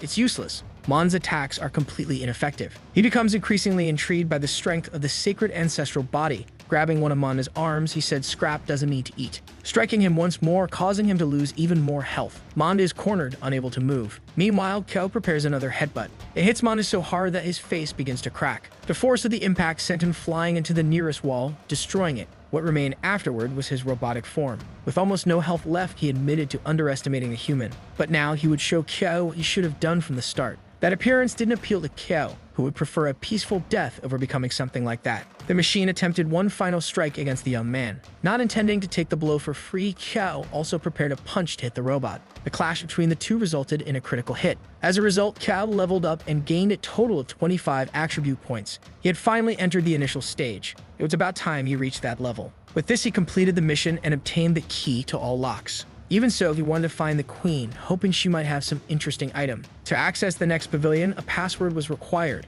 He tried a few times without success. If he had known this, Monde would still be alive. Now he had to find someone who knew the code. On the other side, the queen was waiting for him. Knowing how this had gone before, she wanted to understand why he was coming to her even after completing the mission. The door shattered into several pieces. When in doubt, violence is never the question, but it's always the answer. On the throne sat what appeared to be a human girl. Addressing her, he asked what she was doing in that place. She quickly realized this human was different, a little odd. Faced with her silence, he asked if she could speak and whether she had a name. Finally, she said she was the queen of the machine kingdom. This caught him off guard. An epic level NPC with unknown attributes and only 100,000 health. If he thought he was strong, that notion ended right then. With all that health, she could go to an A-rank world and take over the place. Aware of the risk, he apologized and said this poor and humble servant had taken a wrong turn and was already leaving. As soon as he turned his back, chains emerged from her body. Now he was trapped and could do little about it. The queen pulled him closer to herself. She was so strong that he couldn't move, but the queen told him not to fear, as she wouldn't harm him.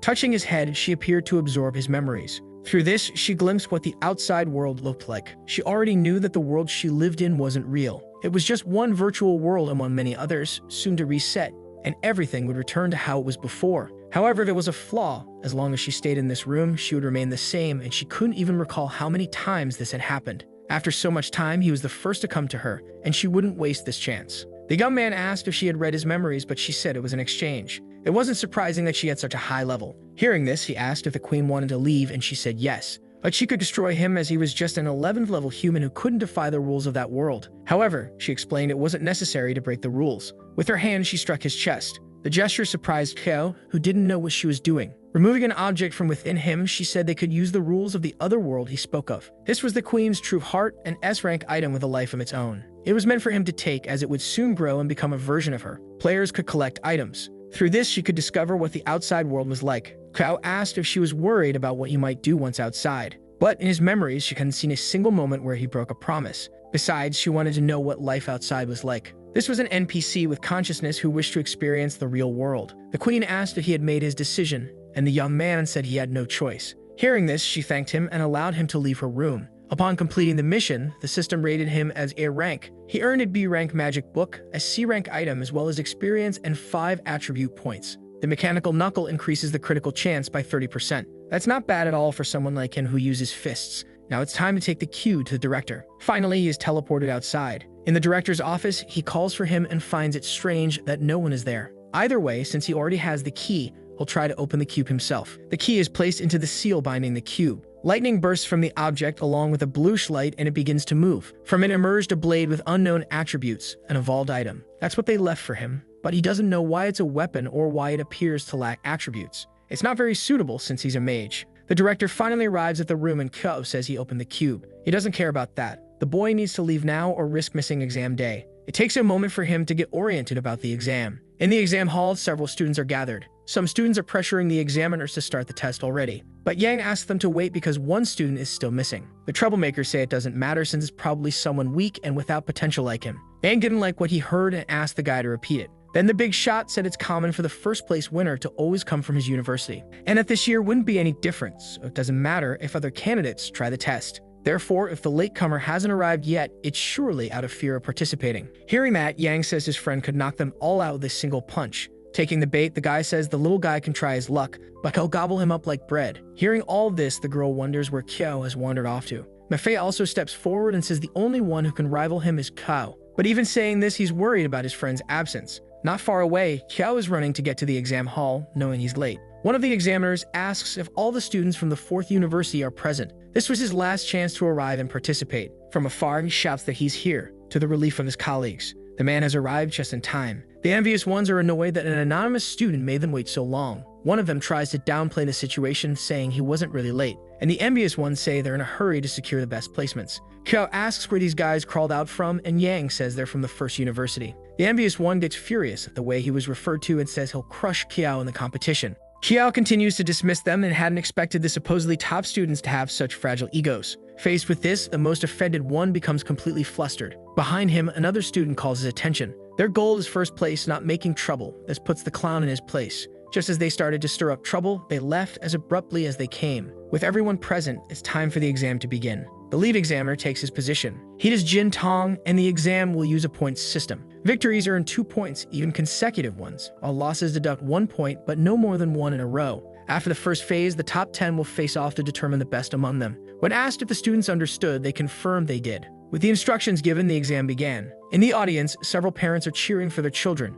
In the mage arena, Gao reflects that the rules resemble dueling ones. The minimum health is 1, and it's impossible to die. This way, he doesn't need to hold back at all. Stillman asks Long Shaon who he thinks will win. He was last year's champion. Naturally, he imagines it will be someone from their university. In Kyo's first match, he will face Long Mishin from the 1st university. He looks at his opponent with calmness and serenity. The clown is delighted to meet him right the first opportunity. Kyo says that name is funny, and he makes a joke about the way it's pronounced. Hearing this, the clown gets furious and promises to knock his teeth out. The referee asks if both are ready, to which they both confirm. Now it's time for both of them to introduce themselves. They don't see the point of it though, as they're ready to start punching each other right away. Long introduces himself as a level 9 mage with electric abilities. Yahello, on the other hand, is a level 11 necromancer. Since he's level 11 and in the initial stage, the clown knows he's in trouble. Even the judge is impressed by a candidate who reached this stage before the exams. With the introductions done, they can start fighting. Confident, the clown prepares his electricity magic, believing it will be effective against the undead. Lightning begins to gather around him. Yahello observes but isn't impressed in the slightest. A large dome of electricity forms around the clown. Apparently, only 1 in 10 people can become electric mages, making it a rare skill. But to the onlookers, it seems like he's taking a defensive position. They can't imagine his opponent being capable of defeating him. Inside his dome, the clown invites the Necromancer to attack, wanting to see what he's capable of. However, he's puzzled because he hasn't seen Kyo's staff during the battle. An elder asks the director if this is the young man who Jingyu University offered a spot to without hesitation, since he doesn't seem eager to fight. He seems overly confident, and if he keeps this up, he'll lose quickly. But the director knows this student once hit a professor and sent him flying with a single blow. In the audience, other professors are eager to see how this battle between undead and electricity unfolds. So far, neither of them has done anything offensive. Despite this, the clown remains uneasy. Kyo advances toward him slowly, and the mage doesn't understand why he hasn't summoned anything yet. Then Kyo steps into the dome of lightning without taking any damage. This startles the clown because it wasn't supposed to be this easy. Necromancers are supposed to be weak, but this guy is taking damage like it's nothing. In the audience, people are questioning if these are really 2 mages, because if they are, one of them is being reckless. Getting closer, Kyo puts on his knuckle dusters. It's time to knock out some teeth and take the opportunity to test his new equipment. Realizing he's about to be struck, the mage makes his underwear unbearably heavy. The critical hit drains more health than he had. His body flies across the arena, destroying everything in its path. If it weren't for the duel rules, he'd be nothing but a smear on a shirt. Knowing how much damage he dealt, Kyo tells the young man he now owes him just 5 lives. The audience is even more shocked. How could a necromancer, supposedly weak, do something like that with brute force? The elder wants to question the director about how or why this happened. After all, that necromancer dealt over 1,000 damage with a single blow. The director, however, says there's nothing unusual about a necromancer being a little strong. Kyo was trained since a young age and has many aptitudes. Last year's champion is interested in him and is eager to see how skilled he is with magic. A young man rushes to the superior. He brings the news that Long was knocked out with a single punch by a 4th university student. The superior already knew this. The boy is strong, but now it's time to wait. Still, the first place will belong to their university. The audience remains intrigued by Kyo's unreasonable strength. He can't possibly be a mage. After his victory, Kyo thanked those who supported and cheered for him. In the arena, a man asks Kyo to follow him, but Kyo wants to know why he should. It was so impressive that someone accused him of cheating, and they need to run some tests. This outrages Kyo, but can't believe he's being scrutinized for performing well. The man then asks how a mage like him could be so strong. Kyo replies that he's naturally strong. This explanation isn't very convincing, and they escort him away. As he's taken, the audience begins to suspect he might have cheated. The elder also wonders if Sulagui's student was cheating, but he asks for patience to see what happens. Itamafai questions if Kyo is cheating, but his colleague reprimands him. The envious ones say that once Kyo is tested, that prove he's not what he claims to be. Yang says they'll see when Xiao returns. Skeptical, they mock the softy, saying his friend won't come back. A yellow portal stands before him. The man instructs Kyo to step inside to take the test. Entering, he says that people only have doubts when faced with true geniuses. Once the test was conducted, no anomalies were detected. The man then instructed him to take the test once more. For the 2nd time, he takes the exam, and for the 2nd time, no anomalies were detected. With that, the man ordered someone to check the equipment to ensure it was functioning correctly. While waiting, the technicians evaluated the integrity of the device. Apparently, it was working perfectly, with no sign of malfunction. So he really is capable of dealing 1,000 damage with a single punch. There's never been a mage who could do that. Now he had to take a drug test. If he passed it, he could return to the exam. Meanwhile, the 2nd round was underway. One of the competitors believed that Kyo wouldn't return, and if time ran out, he would be automatically disqualified. In the arena, the students were preparing for their matches. The mage was waiting for his opponent, who had not yet arrived. Asking the professor, he received confirmation that if the opponent didn't show up, he would automatically win by disqualification. The one who hadn't shown up was the Necromancer, and the audience began to suspect he was cheating. Meanwhile, the Necromancer was in the bathroom. A man followed him, needing to witness the urine collection. Closing the door, the Necromancer remarked that he feared scaring the man. However, the man insisted he was a trained professional.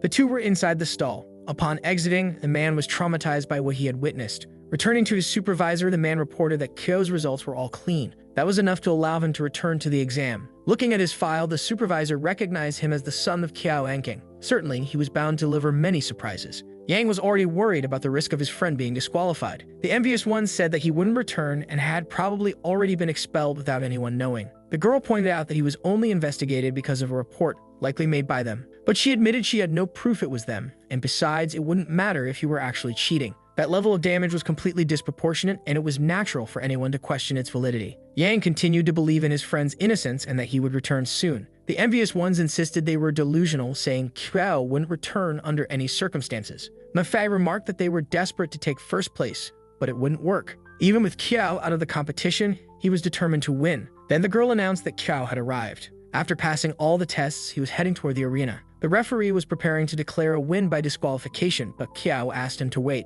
Despite the delay, he had arrived. Since both candidates were present, it was time to begin. As before, Qiao introduced himself to his opponent. Seeing that Qiao had returned, the audience began to believe he hadn't cheated and truly was capable of dealing such immense damage. The envious ones now had to swallow their words in silence, seeing Qiao's return. In the arena, Qiao's opponent said there was no need for introductions. Since he had arrived, he would make a move. But before the match could start, the opponent forfeited. He didn't want to risk taking a punch capable of dealing 1,000 damage, but Qiao chased after him, trying to convince him otherwise. This surprised the referee, and Qiao gained a few more points. With the forfeit, he now had a total of 5 points. His friends went to the arena to talk to him. At the headquarters of the envious ones, they lamented that the Necromancer had returned and didn't know what to do next. Reporting him had only been a tactic to buy time. If he hadn't cheated, he would inevitably come back. But that wasn't their only scheme to try and get him eliminated. No one was going to take first place from them. With that, Qiao's next battle began. Just like his previous opponent, his current one forfeited before the fight could start. This irritated Qiao as he was eager to crush some faces.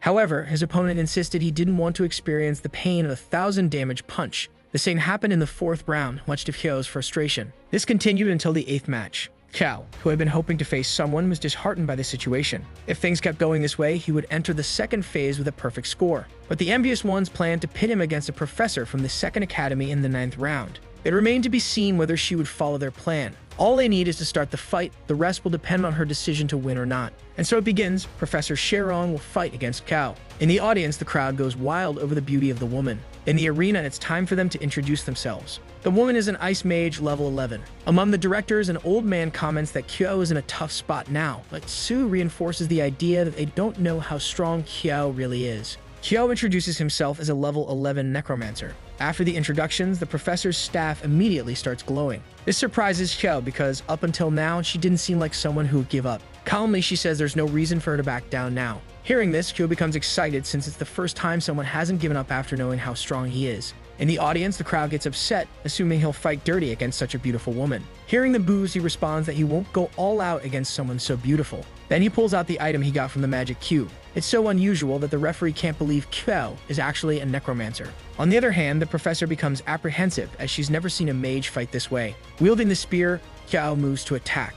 As a defense, the mage conjures an ice wall to protect herself. Ice rises from the ground, attempting to trap Qiao. By this simple movement of the spear, he shatters it completely. Feeling him getting closer, she knows she won't stand a chance if he gets too near. Still, she's confident her abilities will be enough to restrain him, even if only for a few moments. Leaping forward, Qiao tries to close the distance for close combat. The professor had been waiting for this moment when he was off the ground. She says he's powerful but too confident, and now his streak of victories would come to an end. Before he could land, he was already surrounded by the ice she summoned. His body is nearly completely encased in ice. With this, he becomes trapped in a massive block of ice, entirely immobilized. In the audience, people praise her strategy and agree she's clearly superior to a student. The directors believe the fight is over, but Su tells them to keep watching. Speaking with the referee, she asks if she has won the match, but he tells her to look her opponent. Qiao's health is steadily decreasing but hasn't reached 0 yet, so the mage approaches the block of ice. As she gets closer, Qiao's face is already visible. She suggests he surrender, saying he's lost, and through the cold, Qiao replies he refuses to give up.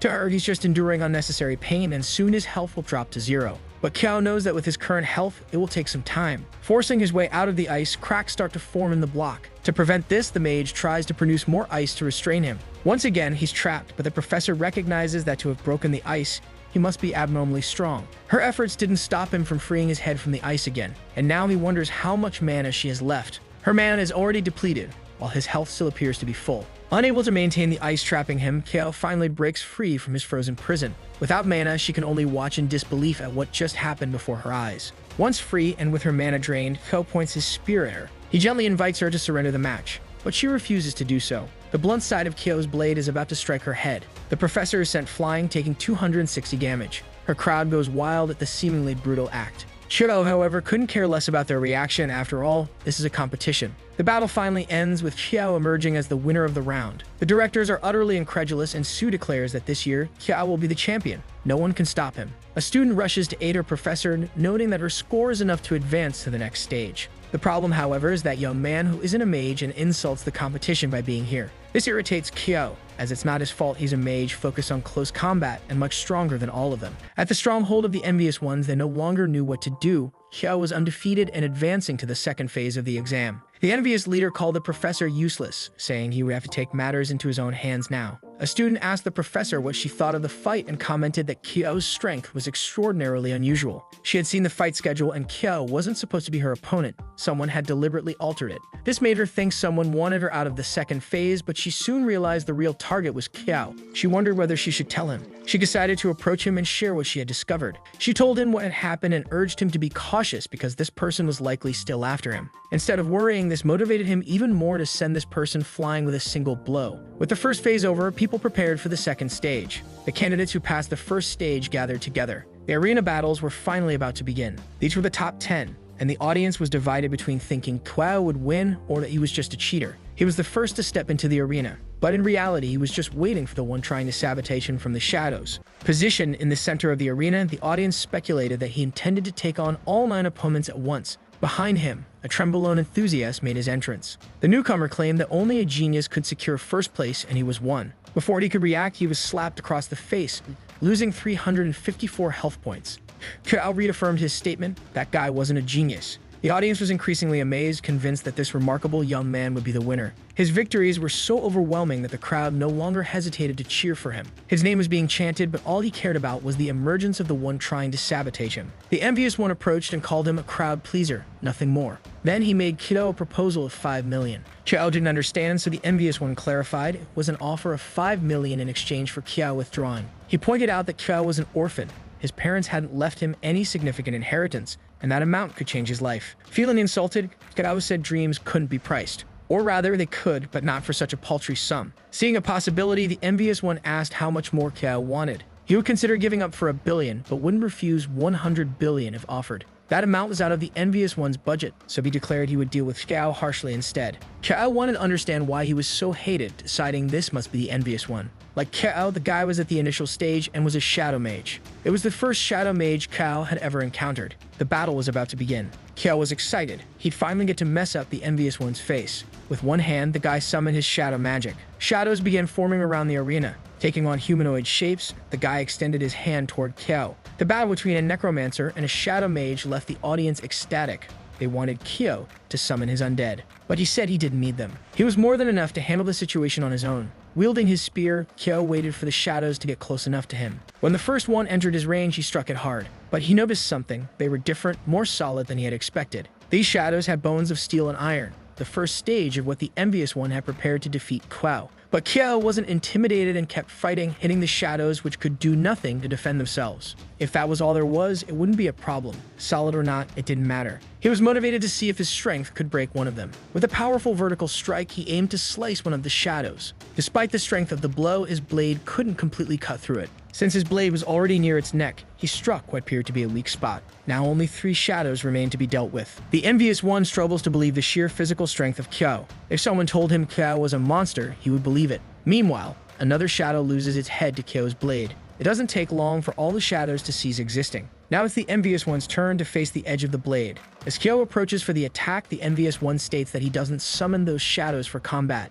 They are sacrifices, and he begins the process of assimilating them. Before anything else can happen, Kyo's blade strikes the envious one's arm. If it weren't for the tournament rules, that shadow mage would already be claiming his parking space in the afterlife. However, Kyo notices something strange happening to his arm. The mage acknowledges Kyo's strength, admitting he's the first to force him to use shadows as sacrifices. It seems that any direct attack on him will reflect damage onto the attacker. Drawing a dagger, the mage warns that even without being attacked, Kyo won't be safe. He then uses the short weapon to injure himself. The damage transfers to Kyo, costing him 50 health points. The envious one promises to fulfill his initial promise if Kyo admits defeat. Despite the challenging situation, Kyo refuses. Meanwhile, the envious one notices that a blow to Kyo's chest wasn't enough to drain his health entirely. He continues to injure himself, commenting that Kyo is stubborn and shouldn't blame him for the pain he's about to feel. The pain Kyo experiences from those strikes is very real. Now the mage prepares to target an extremely sensitive part of male anatomy, displaying no ethics whatsoever. This deeply unsettles Kyo, forcing him to react quickly with his spear,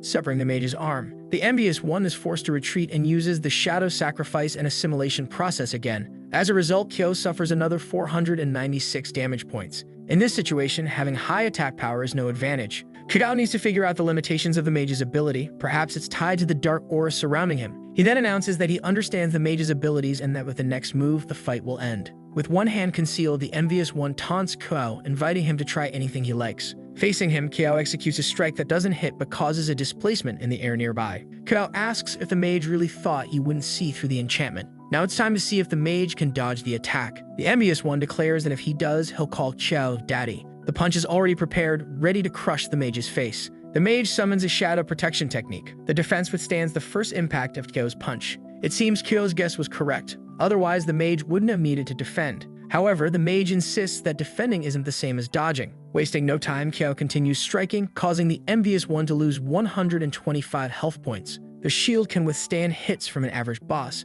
but it crumbles under Kyo's strength. The envious one can't accept that Kyo is stronger than a boss. Calmly advancing, Kyo declares it's time to end this, but the mage retorts that he'll be the one to finish the fight. A massive volume of shadows gathers around the mage, larger than ever before. They begin to engulf his body, and the color of his eyes changes. The transformation is astounding, drawing Kyo's attention. In this form, even a player with strong physical attributes would be no match for him, and neither would Kyo. The envious one is determined to secure first place in the exam, convinced that Kyo's end is near. Without time to react, Kyo lunges at him with a kick, delivering a subtle ambush. The envious one is sent flying across the arena, kicking up dust and destroying everything in his path. However, his body is much more solid now. Merging with the shadows has made him significantly more resilient. The envious one didn't appreciate the surprise kick and is now ready to return the favor. As he gets close enough, Kyo prepares another one of his punches. Their hands collide in the arena. The force of the impact reverberates through the air, breaking the ground beneath them. This causes Kyo to lose footing with one of his legs. Mid-air, he's forced to defend against a kick heading his way.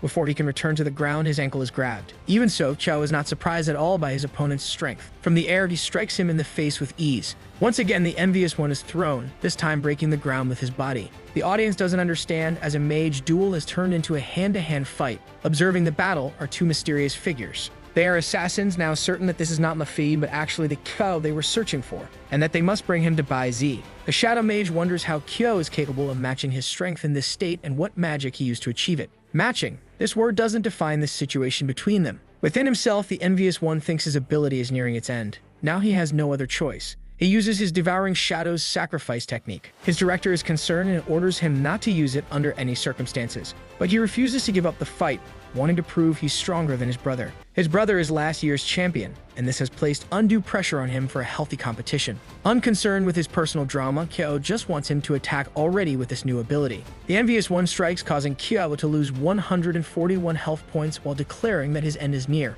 But despite the damage, Kyo remains fine and capable. He retaliates with his own strike, hitting the transformed mage's face. In the middle of the arena, the two exchange relentless blows. One of the referees expresses concern and asks if the exam overseer will allow this to continue, to which he replies, just a bit longer. A hidden woman speaks into a radio, instructing her team to prepare to capture the two. The enraged mage doesn't understand why Kyo is still resisting, and Kyo says the same. The mage is stronger than any boss he's ever faced. The fight continues with fury on the mage's side and a wide smile on the Necromancer's face. But one fighter's abilities are nearing their limit, and Kyo lands a precise punch on the envious one. The layer of shadows surrounding him shatters, and the envious one wonders if he has truly been defeated. It seems that Kyo has won, and the referee prepares to announce the result. Then something happens in the arena, alarming the organizers. The chief exam organizer shouts at someone, saying they are courting disaster. Kyo doesn't understand what is happening, but from the gleam in his eyes, it's clear someone is approaching. A truck flees the competition venue.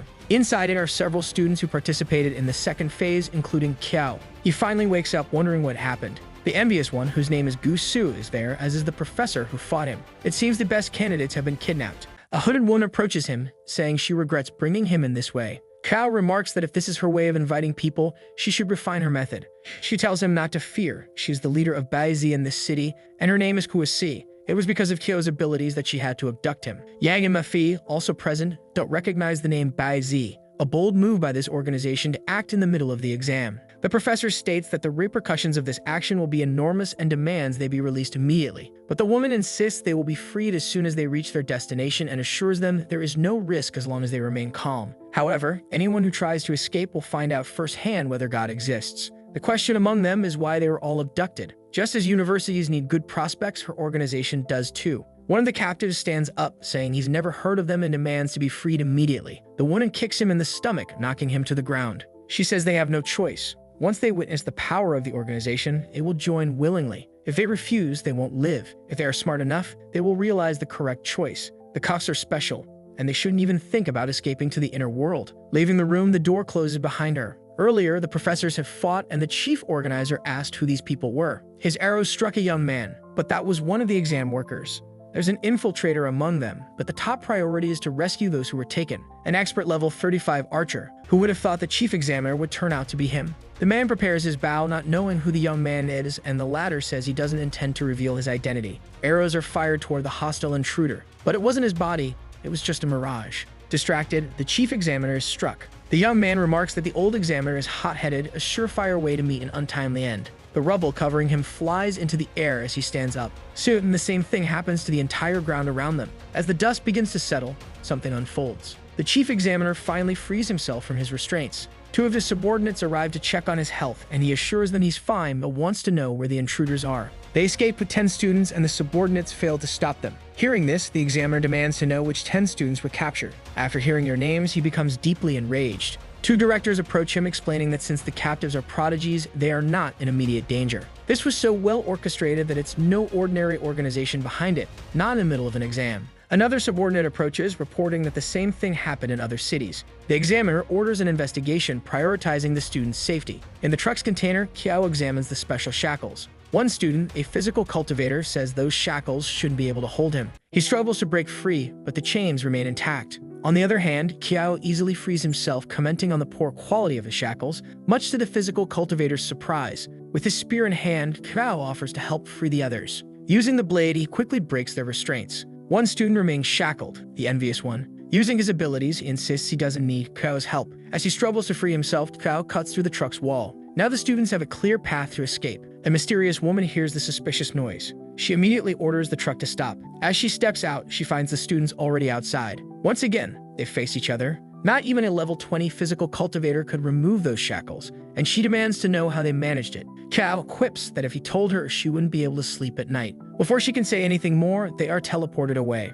Frustrated, she fires her quad-barreled weapon. The blast shatters the ground beneath them. They're in the inner world now, but once they return, help will have arrived. Furious, she vows not to forget Kiao's name. In the secret world, they have an E-rank mission to stop the resurrection of a demon. His companions have disappeared, likely transported to random locations. For now, he considers destroying the NPC's device, thinking it might allow him to move freely. Something triggers his alertness. A young man tells his master that the deity of pleasure has risen from the dead, but the master refuses to believe it, saying such a thing is impossible. When a body turns malevolent, it becomes covered in fur and its teeth and nails elongate. The young man insists he saw this, but the master reiterates that the deity couldn't have done such a thing. Kiao thinks that if he follows these NPCs, he'll quickly reach the core of the world's story. He continues walking, pretending to be a reanimated corpse. Now they're all inside a house. The master announces he needs to leave and instructs his student to watch over the deity of pleasure. The student begins praying for the deity not to rise from the dead. As he prays, the door is kicked open by newcomers. The new arrivals are carrying what looks like a sarcophagus. The old man notices a restraining talisman and demands to know the boy's relationship with the corpse shepherd, Xiu Xian. The boy replies that Xiu Xian is his master and asks if the old man is a coffin bearer. Laughing, the old man remarks that Xiu Xian's disciple has some discernment. He wants to know where the boy's master is, and the boy explains that he had to leave but will return soon. Examining the body, the old man speculates it must have died recently, as the skin is firm and still warm. The boy warns that he shouldn't offend the deity of pleasure, as it could have dire consequences. The other man scoffs, saying it's just a body and there are no consequences for what they said. Only body shepherds think like that, he retorts, adding that if the man tried anything, he'd make his club sing on his head. But the disciple insists that such actions would be an enormous disrespect. Observing the body, the man notes its fine features, estimating it would be worth a lot of money, and orders Feng Li to grab it. Hearing the command, Feng Li moves toward the body, to the surprise of the boy standing there. In response, the boy steps in his way, refusing to let the body be stolen. Ignoring the boy's words, Feng Li slaps him across the face. The boy declares that if Feng Li continues trying to steal a body, he'll do everything he can to protect it. Seeing the boy's small size, Feng Li feels no intimidation at all. Knowing the boy would interfere, he knees him in the stomach. The force of the impact throws the boy far away. The man continues walking, commenting that the boy is too small and fragile to do anything. Qiao, pretending to be a body, doesn't like what he sees. His reaction is noticed by the boy guarding him, as well as the two men who arrive later. Removing the seal from his head, Qiao sighs. It's regrettable, he thinks, that Feng Li harmed the boy over something so trivial. Seeing what they thought was a body moving, the boy exclaims that the deity of pleasure has returned from the dead. Qiao hadn't intended to intervene but needed to reach the Coffin Mountain and wouldn't let those two sell him. Sensing an attack, the older man uses a poison technique, but it's completely ineffective as Qiao's fist meets his face. The older man's body flies through the air, crashing into the hard floor of the house. Only now does he realize that this isn't a body but a living person. Feng Li assumes it's some kind of trick and is undeterred as he attacks. His club lands squarely on Qiao's face. Despite the impact, the result is almost negligible, leaving Qiao surprised. Seeing such resilience, the old man can no longer tell if this is a living person or just a body. Looking at Qiao's status, even he is unsure. He's a reanimated body with 100 extra defense, but doesn't regenerate health or mana. This is why the body reanimating bell made him act without a will of his own, and with high health he's fine since he doesn't use mana. The old man orders his disciple to hold Qiao off while he prepares a body suppression technique. Once again, the man moves to attack the reanimated body. Qiao also prepares to strike, unimpressed. His devastating blow sends Feng Li sinking into the ground, even though he defended. Feng Li tells his master he can't hold out much longer and hopes he's ready. The cunning old man had already fled the scene. Feng Li is upset at being abandoned without explanation. Qiao tells him not to worry as the old man won't escape this situation. Leaving Feng Li behind, Qiao chases after the old man. One strike is enough to permanently retire the elder. Now only the other man remains, utterly disheartened by the situation. But Qiao hasn't forgotten the man either. Smashing his face into the ground, Qiao gains experience and attribute points for defeating both. Now he's curious about the object they were carrying. It looks like a spirit suppression coffin. With one hand, he opens it to see what's inside. Inside is his companion, the paladin. Of all people, he didn't expect to find someone he knew and recognize her by her slim frame. Waking up, she wasn't pleased to be recognized for that particular trait. Apparently, they're now part of the dungeon mission, which is why they became bodies. The boy nearby can't believe there's another reanimated deity. Taking advantage of his presence, Qiao addresses him. The boy asks what they need from him, and Qiao says they need to go to Coffin Mountain, coincidentally the same destination the boy and his master are headed to. After some time, the boy's master returns. The boy claims he captured the deity himself, and the master asks how he could have managed such a feat. They still had a long journey ahead of them. Elsewhere, monks walked with coffins, seals floating around them as one chanted a prayer aloud. Qiao observed his surroundings carefully. The master spoke to one of them and ordered him to enter, saying the others would arrive soon. Handing a bell to his disciple, he instructed him to take care of the deities. Holding the bell, the disciple shook it gently. In the direction they were heading, there were more bodies of others who had been part of the exam. Yang noticed that two of his friends were arriving. Qiao felt happy to reunite with him in that place. To the boy's astonishment, the bodies began talking to each other. It seemed impossible that all those deities could be alive. Elsewhere, the elders were gathered, and one of them asked if they were all prepared for the deities of pleasure. This was the 5th time they were summoning the spirits, and he hoped they were all adequately prepared. That night, they planned to venture into the emperor's tomb. As the night progressed, the moon rose high in the sky, illuminating the area. The monks' procession continued its journey. They all gathered now in front of the emperor's tomb. The cold night wind blew through them. With all the deities present, one of them asked if they could leave now. The head monk asked the speaker where he intended to go. Confused, the monk asked what he meant by that. The time had come, and the supreme ruler would return. With the bodies there, it was time for the divine emperor to descend. Using human blood as a sacrifice, they welcomed the emperor. Hearing these words, the monks were horrified. They hadn't known they would be used as sacrifices. Trying to reason with the head monk was futile. Those who valued their lives were urged to flee while there was still time. But escape was impossible. They weren't going anywhere now. The entire area was surrounded by reanimated bodies. The zombies not only attacked the monks but also prevented their escape. These were corrupted bodies, and the old monk realized the head monk had planned all this. Seeing the chaos, Zhu asked Qiao what they should do. They needed to prevent the demon's resurrection. Perhaps this was the figure the monk referred to as the divine emperor. If that were the case, they had to attack, and so they began, taking down the corrupted bodies. The head monk noticed that the bodies had entered the tomb, finally allowing the emperor to return. Examining the ongoing battle more closely, doubts arose about the bodies.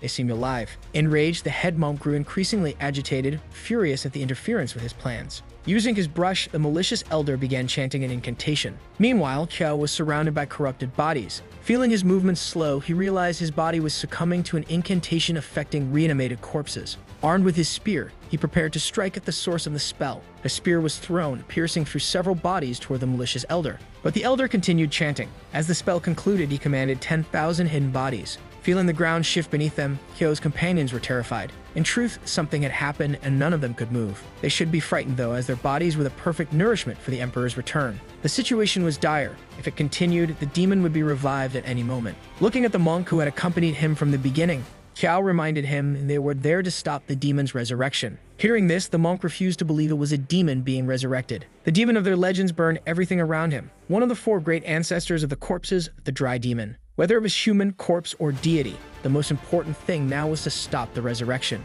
Using his magic, the monk removed the curse restricting him. For a short time, spells affecting reanimated corpses would have no effect on him. That was enough. As long as he was there, the demon wouldn't leave its tomb. Looking at the other monks, the elder asked what they were waiting for. Pulling themselves together, they began freeing all the reanimated bodies. Desperate, the malicious elder declared that no one could stop the resurrection of his master. Kyo was confident he could, striking the elder with all his strength. The elder's body lay motionless atop the objects that had stopped him. Now, under no circumstances could the sarcophagus come into contact with human blood. It was too late. The evil elder's blood had made contact with him. An evil hand burst from the ground. The dragon's breath was being born once more, and the system alerted them that the demon had been resurrected. Their mission had now changed. Mafi stared at the ethereal figure that appeared before them, amazed. The same astonishment was reflected on the others' faces, except for Kyo. They now needed to defeat this demon as the mission difficulty had risen to level D, an epic level boss at level 20 with 4,000 health and 223 strength. Some of the monks present began to flee, realizing there was nothing they could do against the demon. The demon's eyes locked onto one of the fleeing men. He quickly chased after him to the man's utter despair. Not far from him, the demon noticed a young man nearby. The man approached Kyo, hoping to distract the demon so someone else would be targeted instead of him. Understanding what happened, Kyo grew furious at the cowardly monk. Now the demon stood before him ready to attack. But before it could do anything to Kyo, he struck it head-on. The demon flew as if it had wings. After slamming into a wall, it briefly recovered. From its mouth, it released a poisonous mist. The mist passed by Kyo, nearly hitting him directly. Zhu warned him that it was highly toxic and urged him to be careful. The ice mage acted quickly, casting her magic. Her ice enveloped both the mist and the demon. Meanwhile, the healer restored the health Kyo had lost.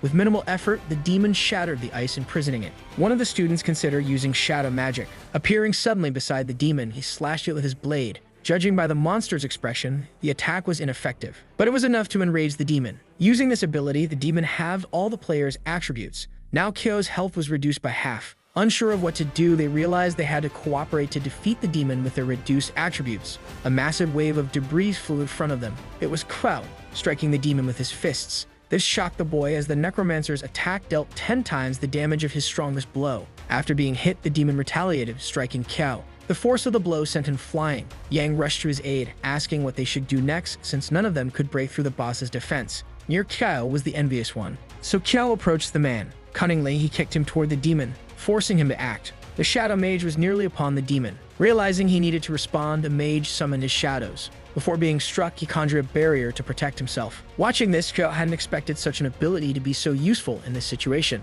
The monster fought against the shadow mage. Finally, the student used his shadow sacrifice ability. This allowed him to take the demon's blow directly. The impact was so strong that the ground beneath his feet gave way. On the front lines, the shadow mage continued enduring the demon's attacks without retaliating. Meanwhile, the other 2 mages prepared their spells. The professor announced she was almost ready. Once her spell was charged, she unleashed a powerful ice magic. Simultaneously, Yang cast his restriction magic. The resurrected demon was struck by both spells. Kyo was impressed by Gusu's resilience as he continued enduring the demon's blows. Yang declared he was out of mana now. Everything depended on Kyo. Kyo advanced swiftly toward the boss. His hand was about to strike the hideous figure's face. The blow was devastating. The demon's face was utterly disfigured. As if one hit weren't enough, Kyo continued to pummel him relentlessly. The barrage of punches was so intense that the demon resembled a defenseless child. After taking such a beating, the demon finally decided to fight back. Now it screamed in outrage, declaring that not even its father had beaten it like this. It was time to return the blows in the cruelest way possible. Unlike the demon, Kyo didn't stand still waiting to be hit. He quickly counterattacked. Once again, the demon's body flew into the nearest wall. Slowly, it got up to regain composure. But it was futile. Kyo was already upon it, ready to end its life. But the monk says Kyo cannot do it. He must be the one to handle it. However, words are incapable of stopping a body descending from the air, and the demon's face slammed into the ground once again. The mission was completed, and Kyo's performance was rated as A. In addition to the attributes and experience gained, he leveled up once more. Finally, the monk reveals that anyone who kills the demon will be cursed. As they converse, the demon's body begins to slowly disappear. A reddish mist forms from what was once the body, and the monk warns Kyo to be careful with it. The mist coalesces before him. The system notifies Kyo that he is now cursed and will die in 30 days. He asks the monk if there's a way to reverse it, but the monk says there's nothing about this in historical records. His friends ask if he's alright, and he says yes, but he's considering whether someone at the university might know how to deal with it. Yang tells him that the soul core has formed. The envious one thanks Kyle for his effort while taking the item for himself. Since he was once tricked, it's time to return the favor. The item is A level, capable of stealing half the target's agility for 10 seconds. Yang is upset with him, noting he barely did anything yet kept the item. While telling Yang to stop complaining, the envious one exits the secret world, but he doesn't succeed.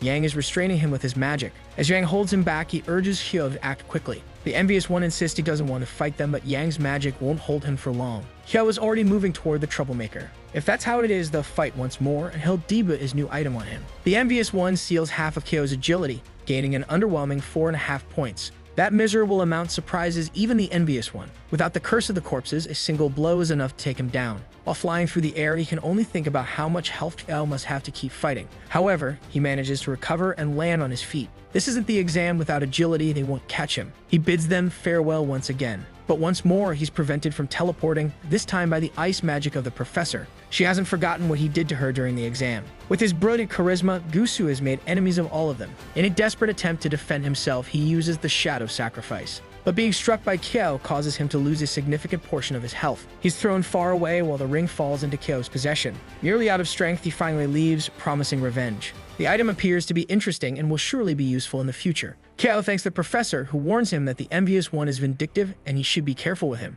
With that, they all teleport out of the dungeon. Kyo is now level 12, incredibly strong and with lots of health. Back in the real world, a rescue team is waiting for them. Not far away, the chief examiner is relieved that they've all returned.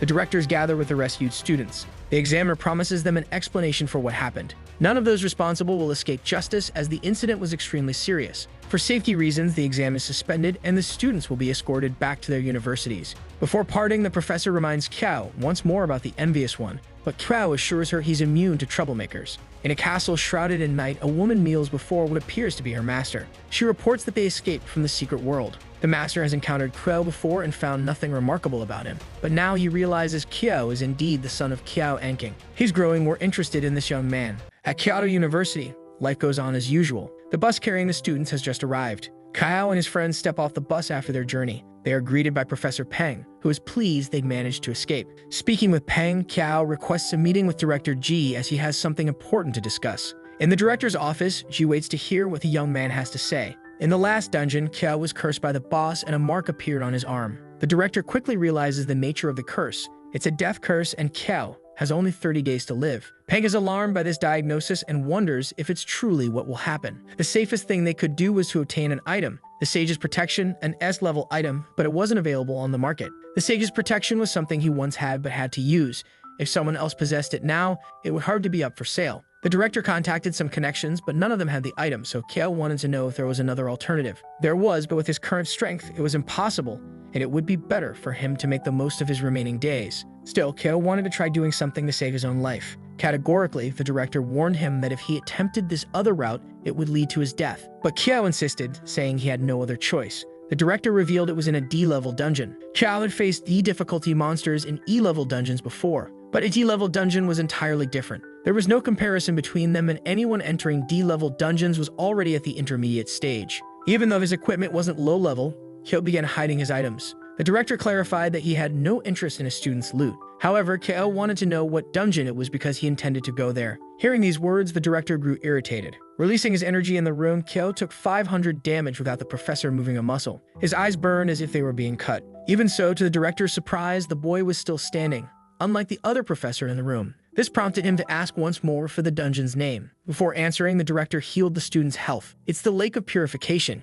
he said. Entering this lake could cleanse all negative statuses a player had. Kyo thanked him for the information, and the director urged him to be cautious since no beginner stage players were found there. Kyo promised to be careful and said he understood everything. After the conversation, he announced he was heading to the dungeon, but the director asked him to wait a bit longer. He handed him an item to wear, explaining it would help him in that place. Looking at it, Chao was impressed. The item increased strength by 30% and granted resistance to mind control. It was an incredibly valuable item, and the director emphasized that it was on loan and must be returned. Thanking him for the assistance, Chao set off toward the purification dungeon. Finally, he stood before the portal leading to it. To enter the dungeon, he would be placed on a team with other players. Inside the dungeon, the group was welcomed by the system. They were instructed to follow the rules. If they heard something calling them from behind, they must not turn around. Caution was required with anyone who disappeared for more than a minute, and they had to memorize the habits of others. If they heard something whisper in their ear, they were to curse at it until the voice stopped. If a stranger appeared and asked questions, they must not respond. According to some players, the place was safe and accidents were rare. However, one of them argued that it wasn't safe at all and that people frequently died there. Following protocol, a young woman introduced herself as Qin Kamshui, a level 22 water mage.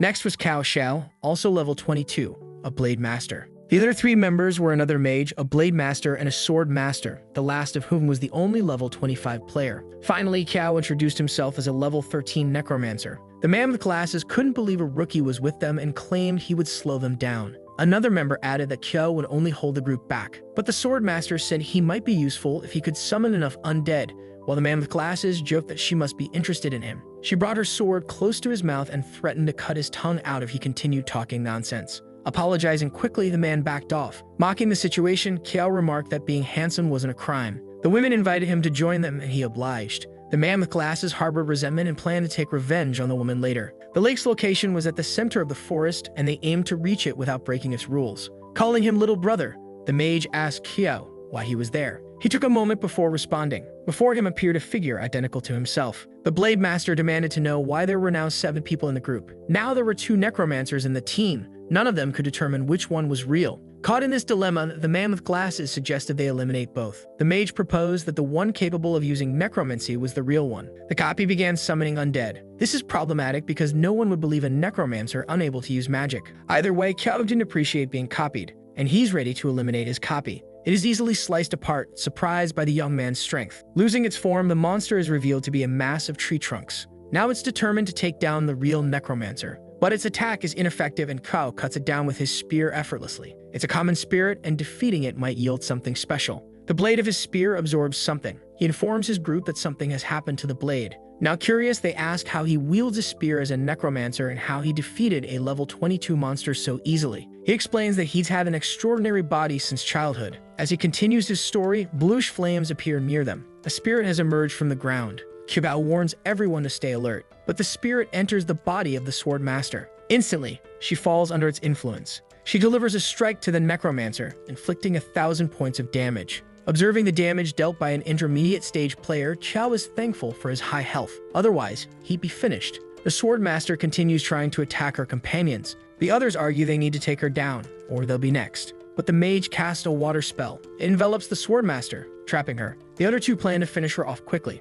but with little effort, she breaks free from the watery prison. She's ready to continue her assault. This catches the other 2 players off guard. Kiao is already behind her, prepared to act. He strikes her in the face with one of his blows. With the force of the impact, she falls unconscious to the ground and the spirit leaves her body. The bespectacled guy is utterly shocked by the boy's strength. Hovering above the body, the spirit is now visible. The mage orders everyone to attack it immediately. Wielding his spear, Kiao wastes no time. He drives the tip of the spear into the spirit. There's no longer any trace of the spirit, and even the strongest among them couldn't resist. Finally, the sword master regains consciousness, aided by the mage. With things calmer, the mage restores the health she had lost. Once the spirit entered her body, she lost control of her actions. It was time to move forward, and Kiao advised everyone to be more cautious. The sword master thanks him, admitting that without him, the others might have killed her. Kiao replies that the dungeon is about helping one another. Noting how painful his punch was, she asks how a necromancer is so strong. Once again, he says he's always been strong. The group continues advancing through the forest,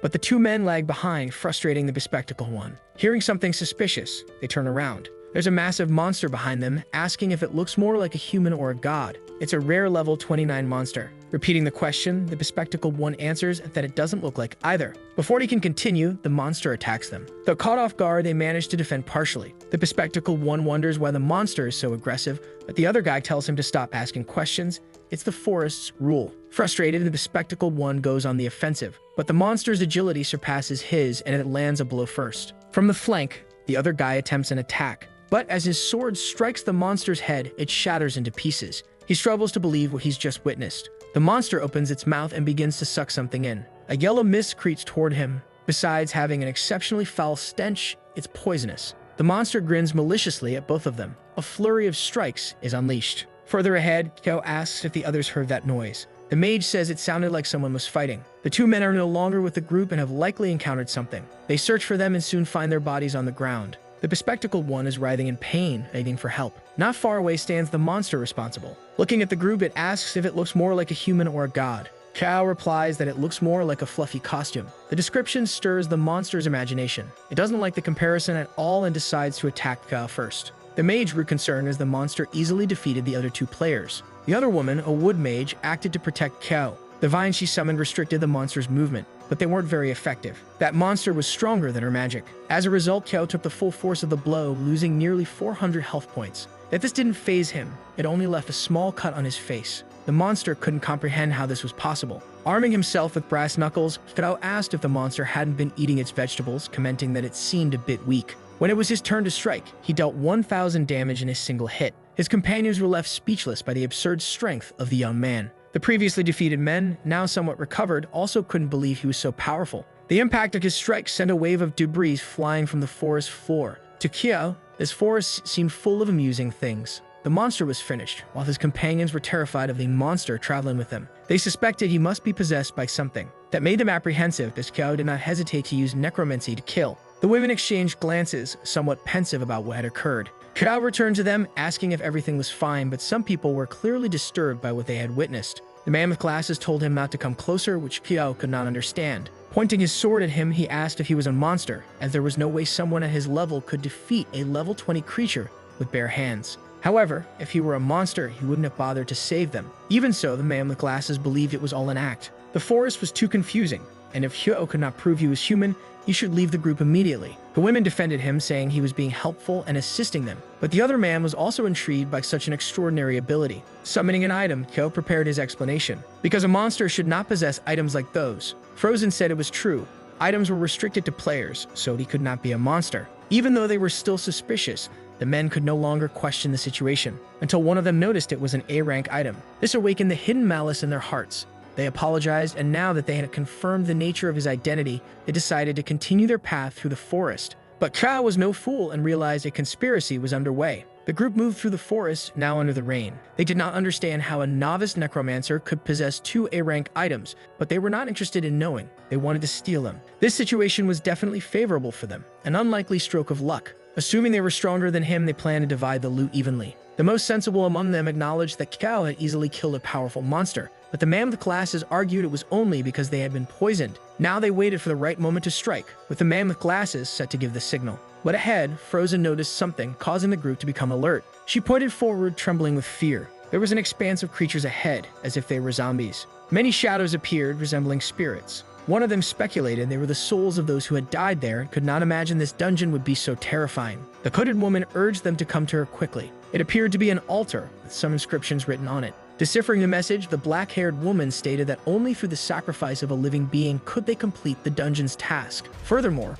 she explained what those wanderers in the lake were. They were slaves, the fate of those sacrificed, condemned to remain imprisoned there forever. The idea of making a sacrifice was not well received by everyone. For those intending to rob the necromancer, this was the perfect opportunity. They immediately advanced toward him with the intention of killing him. Frozen was shocked, not understanding what they were doing. It pushed Kao, claiming they were merely completing the dungeon's task. That deeply infuriated him, as he had even saved them before. The man with glasses stated there was no loyalty in a dungeon. Once they left, they would be strangers again, and it was Kao's fault for being too weak. Now Kao stood at the center of the altar. The man with glasses ordered his accomplice to activate the altar, but he had no idea how to do it. Asking the long-haired woman, she replied that she was under no obligation to tell him anything. Enraged, she said he would deal with her later. Since it was a sacrifice, they decided to kill Kao right there to avoid any mistakes. The director had warned him, but Kao did not expect to encounter such despicable people so soon. To them, Kao was just a necromancer incapable of summoning the dead, a failure who posed no threat to them. The women did not know what to do, and the long-haired woman declared that Kao had helped her, so she would repay the favor.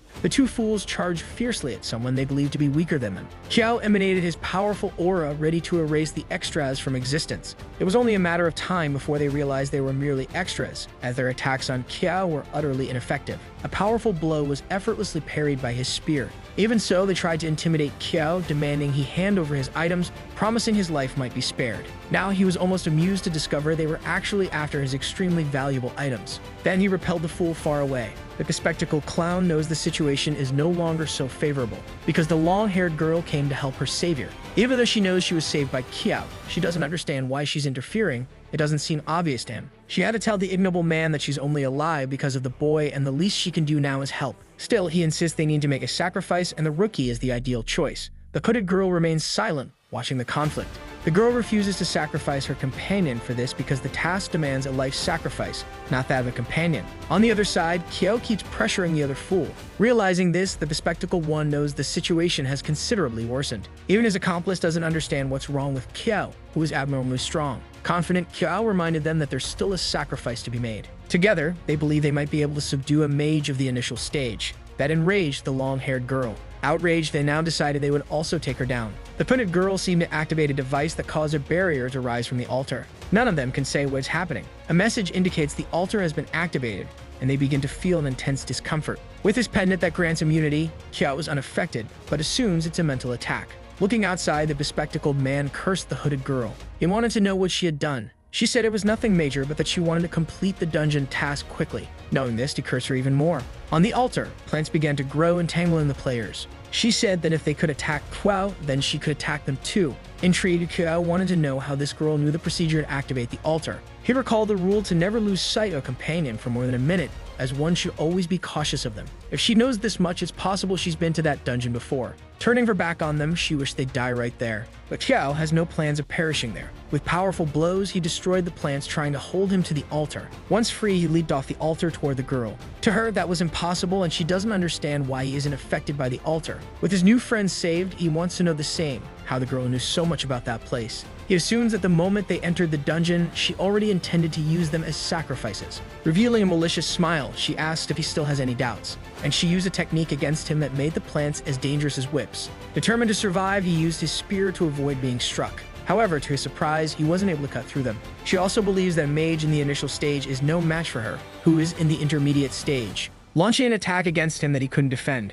Hitting his neck, Qiao wants to know what just happened. It's a small parasite. She advised him to stop resisting and just become her sacrifice. Seeing that she had gotten closer, he seized the perfect chance and used the ring's ability. The girl's agility was halved, but it will only last 10 seconds. Qiao needs to seize the opportunity. Using the pendant's ability, his strength increased by 30%. Even with reduced agility, she still acts like she's invincible because he's only in the initial stage. However, reality soon hit her. The one coming to attack her might give her a one-way ticket to the metaphysical world. Sweating and apprehensive, she still believes he's incapable of doing anything against her. As a defensive measure, she tried to make the vines protect her. However, the plants were about as useful as a fireplace in the desert. Now her pretty face is being crushed by a fist, which sent her flying like a soccer ball. Now she's wondering how someone who should be weak can hurt her so much with a single blow. But there's not much time to think as the fight is still ongoing. And once again, her pretty face is being pummeled by Qiao's fists. A barrage of blows that, if not for being in a dungeon, would have landed Qiao in jail. The cunning girl even tried to appeal to the fact that she's a woman, but Qiao reminded her that she tried to kill him, and he's just returning the favor in kind. Even though he was right, his new companions were a bit frightened. The beating session lasted longer than planned, and the ring's effect wore off. The hooded woman gained distance to avoid continuing to take a beating. Even without the ring's blessing from the beating she took, she might be unable to keep fighting. Wounded, and with her pride shattered, she said she wouldn't forget Qiao. She teleported away, saying this wasn't over yet. However, if it weren't for the pendant given by the director, things could have been much more complicated. Turning to his companions, he told them they were safe now, though they were still a little shocked. They wanted him to stay away, and Qiao said it wasn't his style to hit women. That was an exception. Returning to the altar, they noticed that the two who had been there must have become sacrifices. Qiao summoned his spear, and one of the girls wanted to know what he was going to do. He said that altars shouldn't exist. For a moment, they were intrigued by what he was doing. But he was absorbing the altar's life energy, gaining attribute points and experience. With the destruction of the altar, he leveled up and gained more attribute points. It was a significant reward, which explained why that woman wanted so badly to sacrifice the others. Even so, he couldn't quite figure out what kind of energy had been transferred to his spear. The girls approached him after he destroyed the altar. They thanked him for saving them, as they could have become sacrifices too,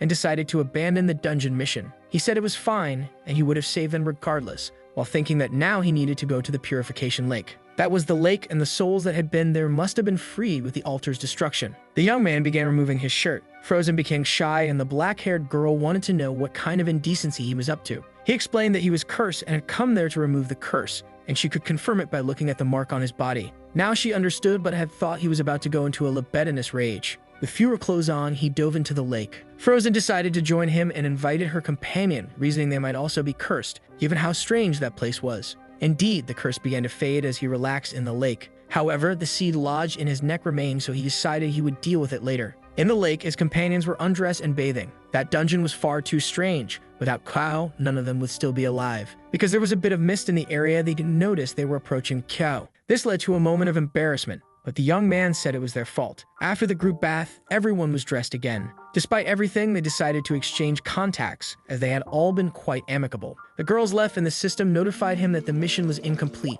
asking if he wanted to abandon his progress. Kiao decided to leave too, as the place was too strange, intending to return in the future. With his task completed, he went straight to the director's office. The director was happy to see the boy had returned alive. This impressed him, as a rank D dungeon is quite challenging for someone at the novice stage. What mattered most was that he had returned safely. Now the director wanted to know where the items he had lent him were. The boy said it was thanks to the pendant that he managed to make it out alive. The director tried to take it back, but Kiao didn't want to let go of the pendant. So he slapped the boy to make him drop the item, but left him with a challenge. If Kiao could beat him in a fight, the pendant would be his. Kiao wanted to know what was special about the pendant. It had an enchantment. On a rank and higher items, such enchantments were possible. Despite that, Kiao thought the enchantment on his spear seemed different. He asked about the curse, and Kiao said he managed to remove it. The director was pleased with the news, and knowing this, told the boy to leave and stop bothering him. Outside, Kiao ran into someone. Apparently, this person knew him and called him by name. It was Long Sheng, who had also been at the Sioux City exam, as he was from there too.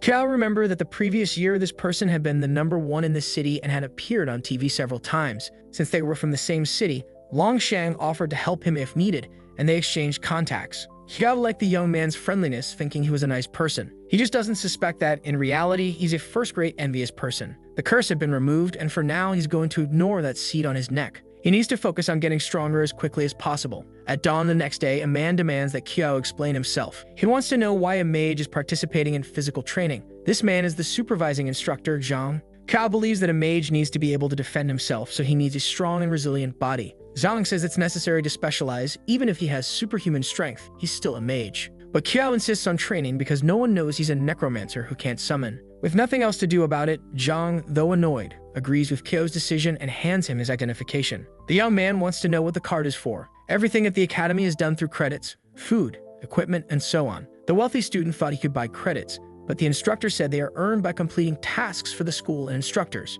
Realizing his wealth is useless here, he tasted what it feels like to be poor, and he hated it. Another instructor is gathering the group for physical training, and Kiao approaches him. There's a professor observing everything curious. This is Jian Shu, a professor at the academy and a necromancer. His gaze is so menacing that Kiao felt chills. The instructor introduces himself. He is Wan Lihao, level 35, final level, and a physical trainer. Cutting the introduction short, he says he doesn't accept garbage in his group and announces he will release his aura. If they withstand it for 5 minutes, they can remain in his group. One of the students wants to know what happens if they don't withstand it. He said he would personally go to the principal and assist in transferring the student. After that, he began releasing his aura. The students immediately felt the overwhelming wave. It was too intense, and some already doubted whether they could endure the 5 minutes. One of them encouraged his friends, saying that if they worked together, they would have a chance. The instructor appreciated the young man's emotional control and hoped he would continue like that. That student is Lai Lang, and he called his nearby peers so they could formulate a strategy. No one wanted to be eliminated, and he suggested they pair up and force the instructor to move,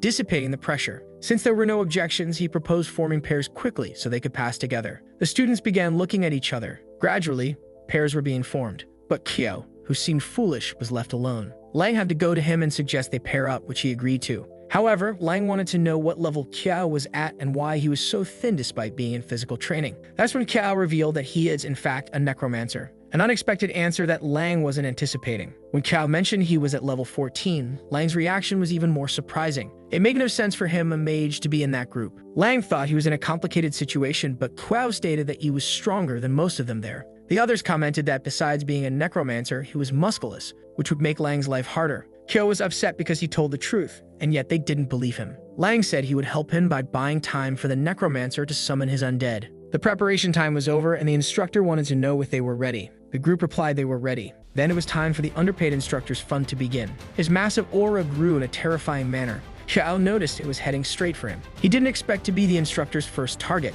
Lang was worried and stepped in front of him to help, but the instructor's aura was stronger than Lang could withstand. The other students were terrified because Lang wasn't weak, so now Xiao didn't stand a chance. To the instructor, freshmen need to be softened up with hard blows so they don't get cocky later. Xiao prepared himself to resist the aura. Trying to withstand it, he lost 800 life points. It wasn't even a real strike, yet dealt massive damage. But to the instructor, what he had just witnessed was intriguing. The boy, a necromancer, resisted the wind from his strike. However, he couldn't let the student he presumed to be the weakest in the group remain standing. And this time, he directed more of his aura at him with a little more force. Xiao realizes he remains the professor's target. He creates a barrier with his aura to avoid being pushed back or, worse, knocked out. The classmates don't understand how the necromancer is resisting 2 attacks, considering Lang couldn't withstand even a single one. That scene of the mage resisting an attack is simply unbelievable. Xiao continues exerting himself to resist, until finally the pressure dissipates and ceases. But he realized he was being intense and perhaps the professor was using him as an example. He decided to provoke the professor and asked if he had been fasting until now.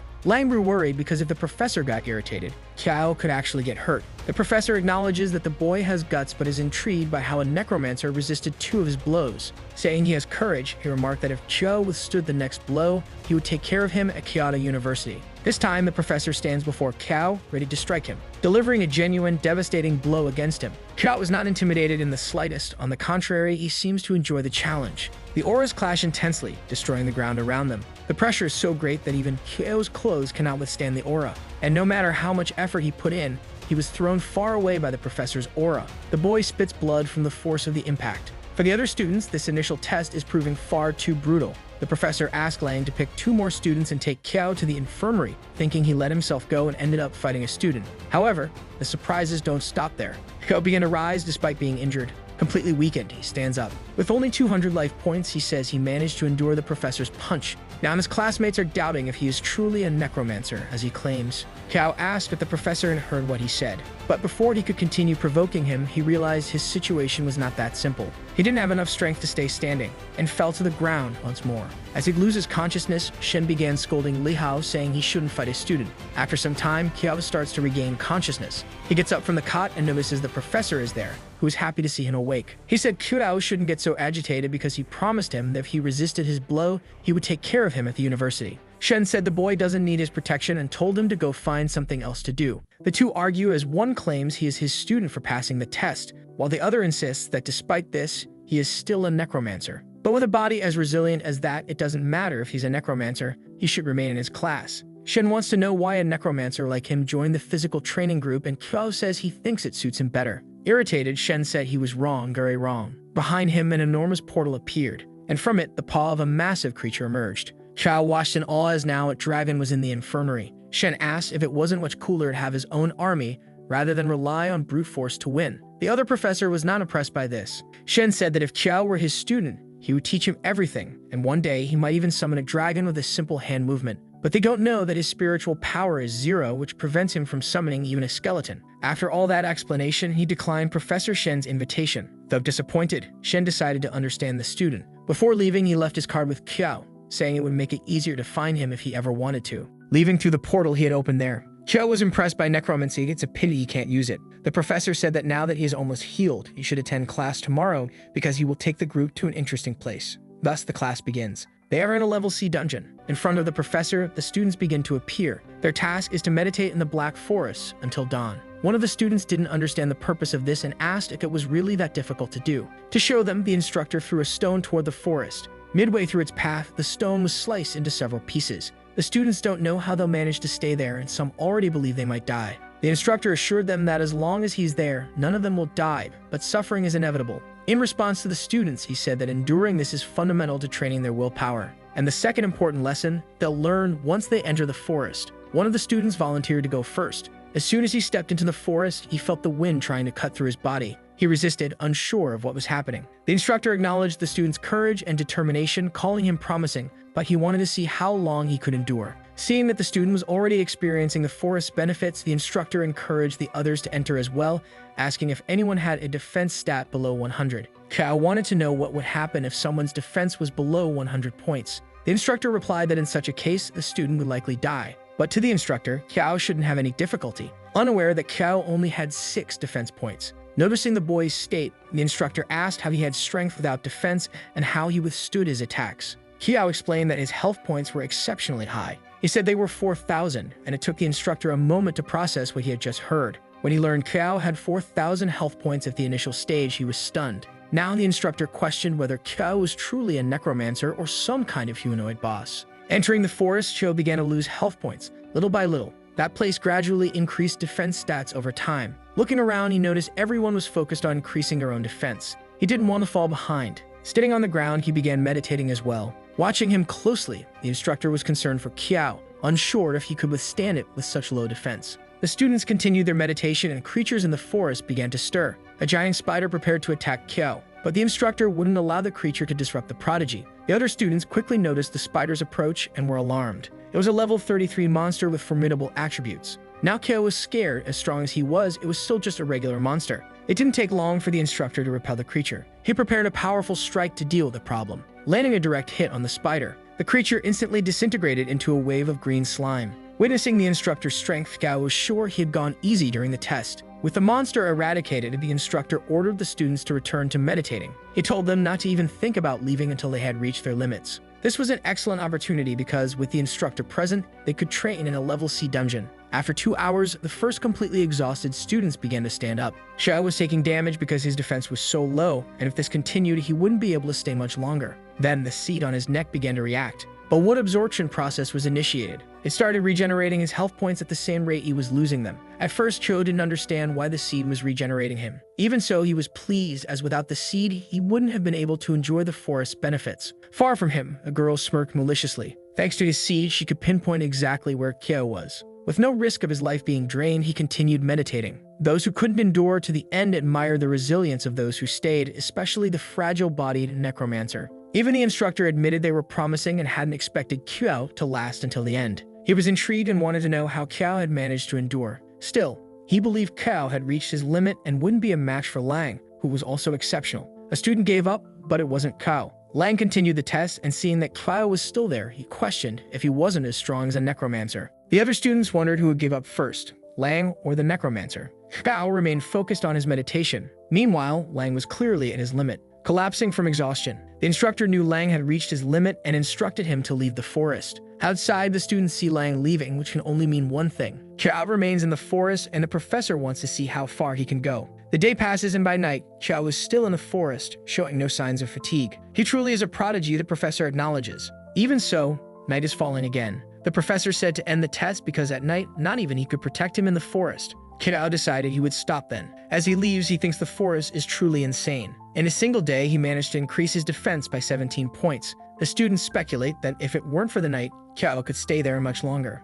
The professor ended the class and told them to rest. A few days passed since then. Thanks to the seed, his defense increased considerably, and he can't wait to continue training. Some of his friends approach him. The short girl thinks they should start a guild. There are several benefits like exclusive dungeons and competitions. He liked the idea, but now he needs to go straight to his class. As soon as it ends, he should meet them to start the guild creation process. The rich one agrees with the guild as long as he is the leader, and the fat one, in a rare moment of sensibility, says it would be embarrassing if he were the leader. The professor is accompanied in front of a portal. He has heard that there's a prodigy in his class. Indeed, there is, and what's even more interesting, the boy is a necromancer. After this training, his defense rose to 500 points. This made him realize he might have reached his limit. Opening his eyes, he noticed there were different lights around. A blonde girl is also there in the forest. That's the mechanical empress, and Kiao wonders what she's doing there. There's something in him that is absorbing energy and helping her rebuild her body. Even he didn't expect the seed to do that, so he asked what Her Majesty wanted to do. She said Kiao promised to help her see the outside world, and it's time for him to fulfill his promise.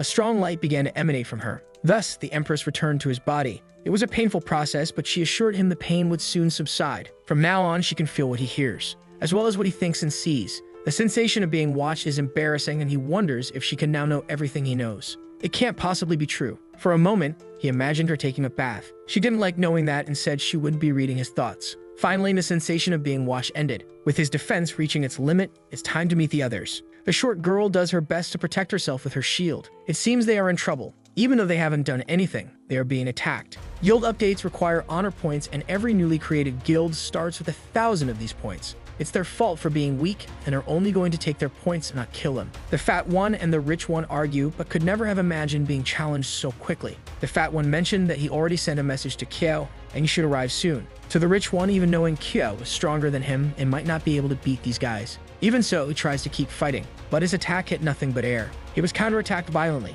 Before even hitting the ground, he was struck again. This made the short girl worried about Mafei. The jerk is wondering if that's the leader, because if it is, he must be the strongest among them. For them, it's hilarious that someone so weak started a guild. The rich guy is down, lying on the ground, completely drained. But before the defeat could be complete, Gao arrived, and he's not at all pleased with what he's seeing. The fat one was glad to see his friend had arrived. To the jerk from the other guild, it's just one more person to beat up. Looking at him, he assumed Kudao was also a physical combatant. In response, Kiao wanted to know what he thought he might be. The jerk doesn't like suspense and prepared to take down Kiao as well, throwing a direct attack at him, one that could even be fatal. With the force of the impact, a shockwave dissipated, destroying the ground. But the result the jerk wanted didn't happen. Kiao didn't even move and wanted to know why his opponent's strikes were so weak, asking if the guy was starving. The guy was outraged, but he knew he had used 80% of his strength and still achieved nothing. Determined to win, he used a more powerful technique. Every single strike landed on Kiao without exception. The short girl became worried because Kiao hadn't even tried to dodge.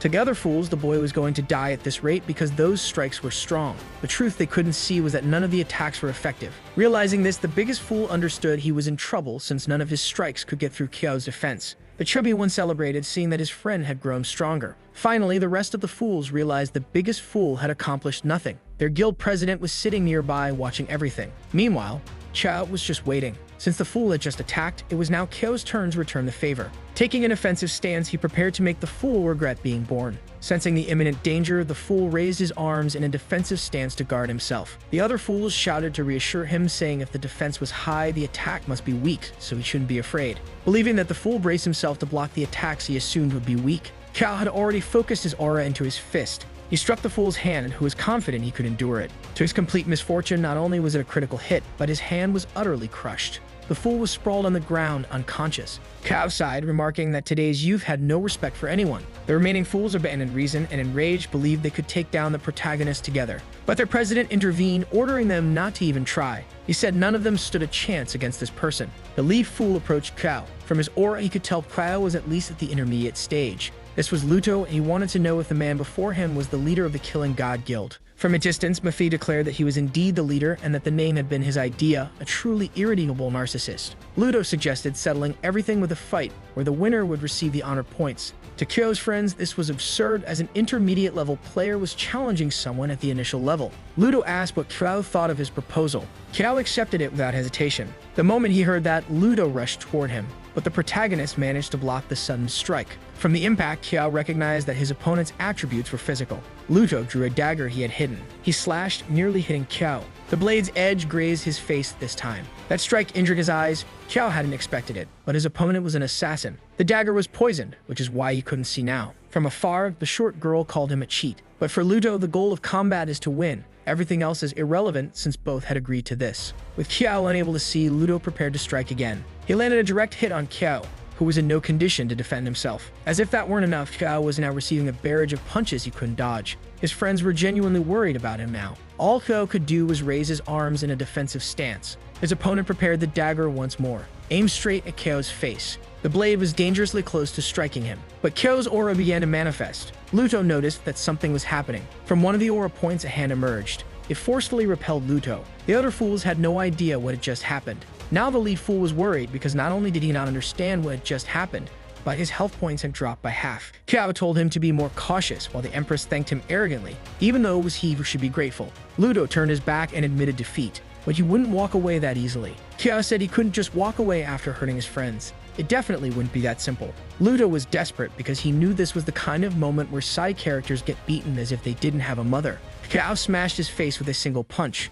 He flew so far that if he had wings, he'd still be gliding now. In disbelief, the fools are terrified by this outcome. Even so, Luto gets up, outraged by what just happened. He knows that Strange Thing is gone and must have exacted a high price for it. Opening his mouth, he launched a few needles at Kyo. Seeing them approach, Kyo didn't even bother to dodge. With a single motion, he destroyed them all. But that was risky, and Kyo realized he was poisoned. Full of anger, not poison, he went over to beat the jerk up for it, delivering blows, all of them without exception, to his face. Taking the hits, the proud fool still has time to wonder how or why he's getting beaten by someone in the lower level. He took advantage of an opening to retaliate and give his battered face a break. This time, he launched several needles.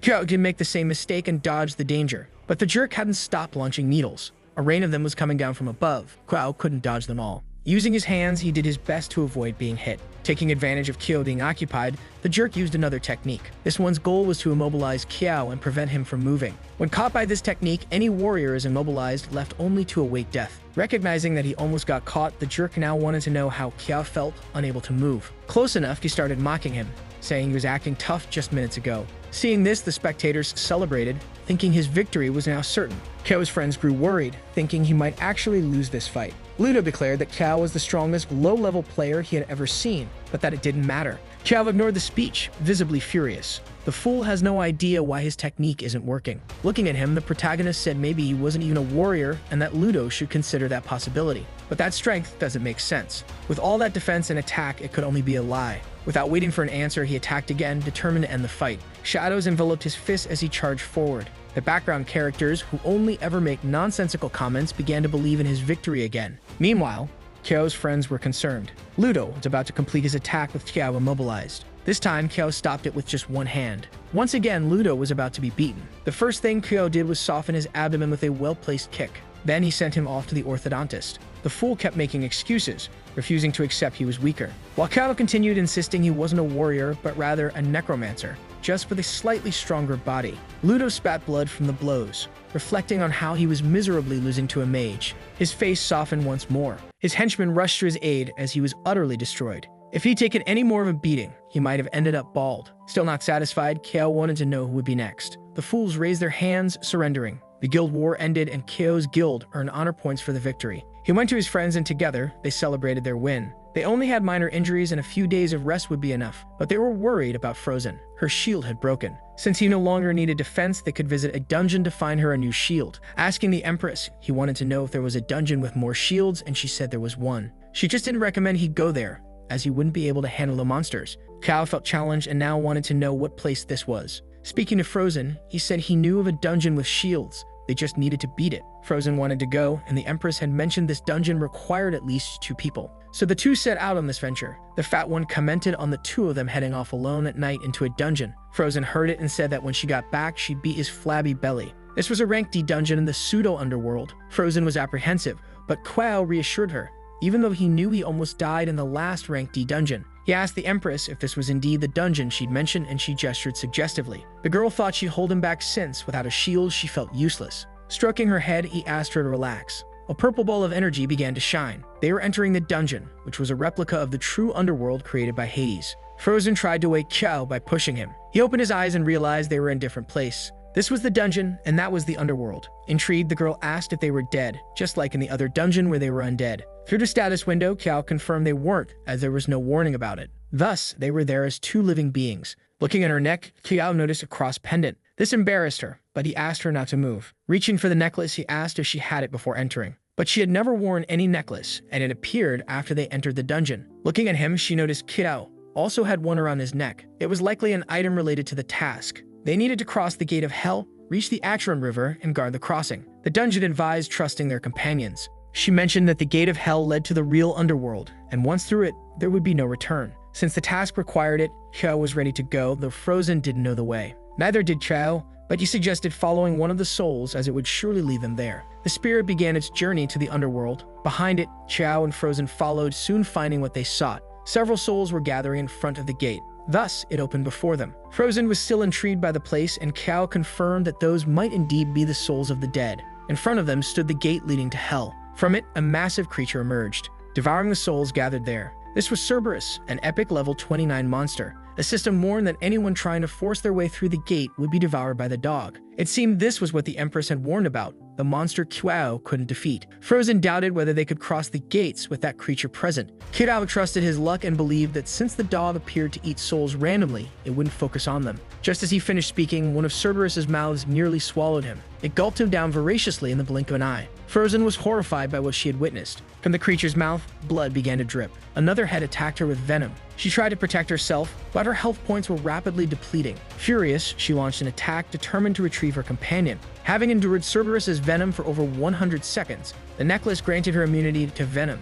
Any venom attacking her for 10 seconds would make her immune. Discovering her immunity to venom surprised her. Thinking about it, she noticed the creature starting to writhe. Its movements were erratic and uncontrolled, and she briefly thought it might be in berserk mode. From one of the creature's mouths, a bluish aura emerged. Kao suddenly reappeared safe. His luck had been using a spear to lodge himself in the creature's throat, narrowly avoiding being swallowed alive. The girl was happy to have her friend back, and now it was time for them to pass through the gate. The creature was still weakened. The two ran with Kao, hoping to retrieve his blade. After leaping, he landed on the other side. The place was now considerably different. The system congratulated them for completing the first task. Reaching the river, a boat approached them. Inside the boat was a man. It was Charon, who asked if they wanted to cross the river. To cross, payment was required. Handing over some money, Kao asked to be taken across, and the ferryman told them to board. The souls on the shore began rushing toward the boat. Many wanted to board and cross. To Charon, they were just a bunch of beggars. Wielding his oar, he pushed them away, saying they didn't deserve to be on his boat. After that, they continued their journey to the other side. Kao wanted to know why the souls didn't cross the river on their own. That was the Asura River. To understand, Charon instructed Kyo to dip his hand into the water, so he reached his hand out from the boat. Before he could even touch the water, several hands emerged. Frenzied, desperate to grab him. Terrified, he asked what those things were. They were the ones who had tried to cross the river and failed, doomed to spend eternity at the icy bottom of the river. Everything that falls into the water is dragged to the bottom and becomes one of them. And now the two of them are about to join those souls. Because they are not dead, they are alive and tricked Charon into taking them across. With a swing of his oar, he managed to hit Kao, who fell toward the cursed waters. The first thing he felt was that the water was cold, dark, and rotten. Several hands immediately emerged. Desperate, each of them wanted to grab Kao in some way. Before he sank, Frozen managed to hold on to him. She grabbed him tightly so he wouldn't fall into the water. But Charon was still there, and now he intended to throw the girl out of the boat. Before he attacked, Kao used the ring's ability. That was the window of opportunity he needed, managing to escape the danger and return to the inside of the boat.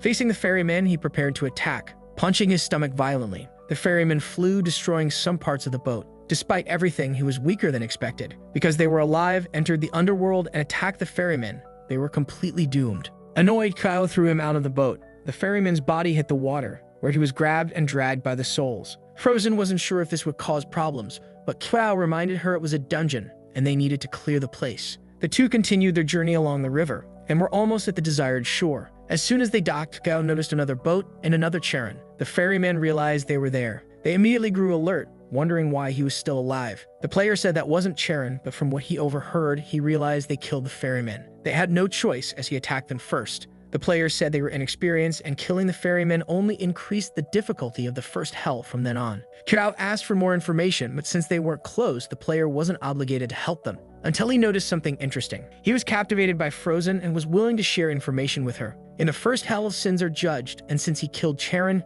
Kao would be severely penalized. Looking at Frozen, he told her not to worry. As long as she stayed with him, she would be safe, since he had cleared that dungeon many times. Frozen wanted to know why he did that, as there was no reward for completing a dungeon more than once. He then introduced himself as Wang Dafu and explained he was a dungeon guide, and this was his job. That woman must be his client, and hired him to navigate the dungeon more easily. Claiming the woman was his client, he asked Frozen if she wanted to join them. The woman said she was the one paying for the service and wanted to know why he was being so nice to strangers. Irritated, he said his job was to guide, not to make her happy, and if she wanted, he could refund her money now, and she could complete the place on her own. Ending the argument, the two continued on their way, and Wang said goodbye to the girl. Not knowing what else to do, Kyo decided to follow them. The group reached the hall where the judgments took place. Quite a sight. It was the first hell. Before opening a door, the guide advised them to remain silent. He opened the doors after that. At the end of the hall, there was a throne, and someone was seated on it. Frozen tried to whisper something, but the creature banged its gavel, demanding silence. This was the judge, Yinyu.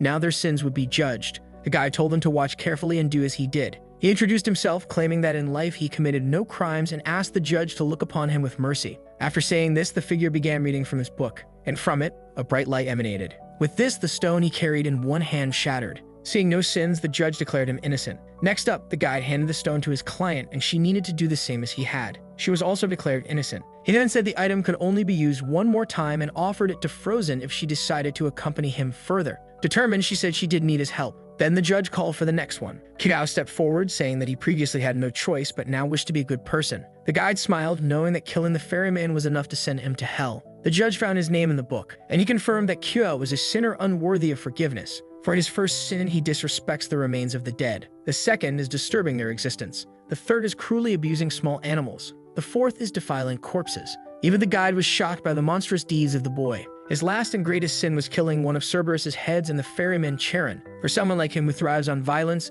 this is the perfect place. He sentenced Kyo to the first valley of the seventh hell, the blood pool. There he would suffer for eternity in the scalding sea of blood. Beneath him, the dead tried to grab hold of him. The judge wished for him to fall into this sea and for his sins to burn forever. A red glow appeared, intriguing the creature. Kyo leaped forward, heading straight for the judge. Outraged that such a character would truly believe he was the judge of hell, Kyo decided to add another sin to his list, the sin of beating up the judge. With the force of the blow, the judge was sent flying into the wall. The guide, who had never seen such a thing, was stunned. He couldn't tell if the boy was a fool or truly had the guts to do that. Recovering, the judge said it had been a long time since someone had attempted such a thing and had the strength to succeed. A glow began forming at the tip of his hand. Now he was armed with a spear, determined to condemn Kyo to eternal punishment in hell. Enraged, the creature charged at the protagonist. His first strike missed, but completely destroyed the floor. He realized that Kyo had stolen his speed. Looking at him, Kyo remarked that the agility he now had was very useful. Both leaped into the air, continuing their battle. A powerful blow struck the ground, but Kyo dodged it.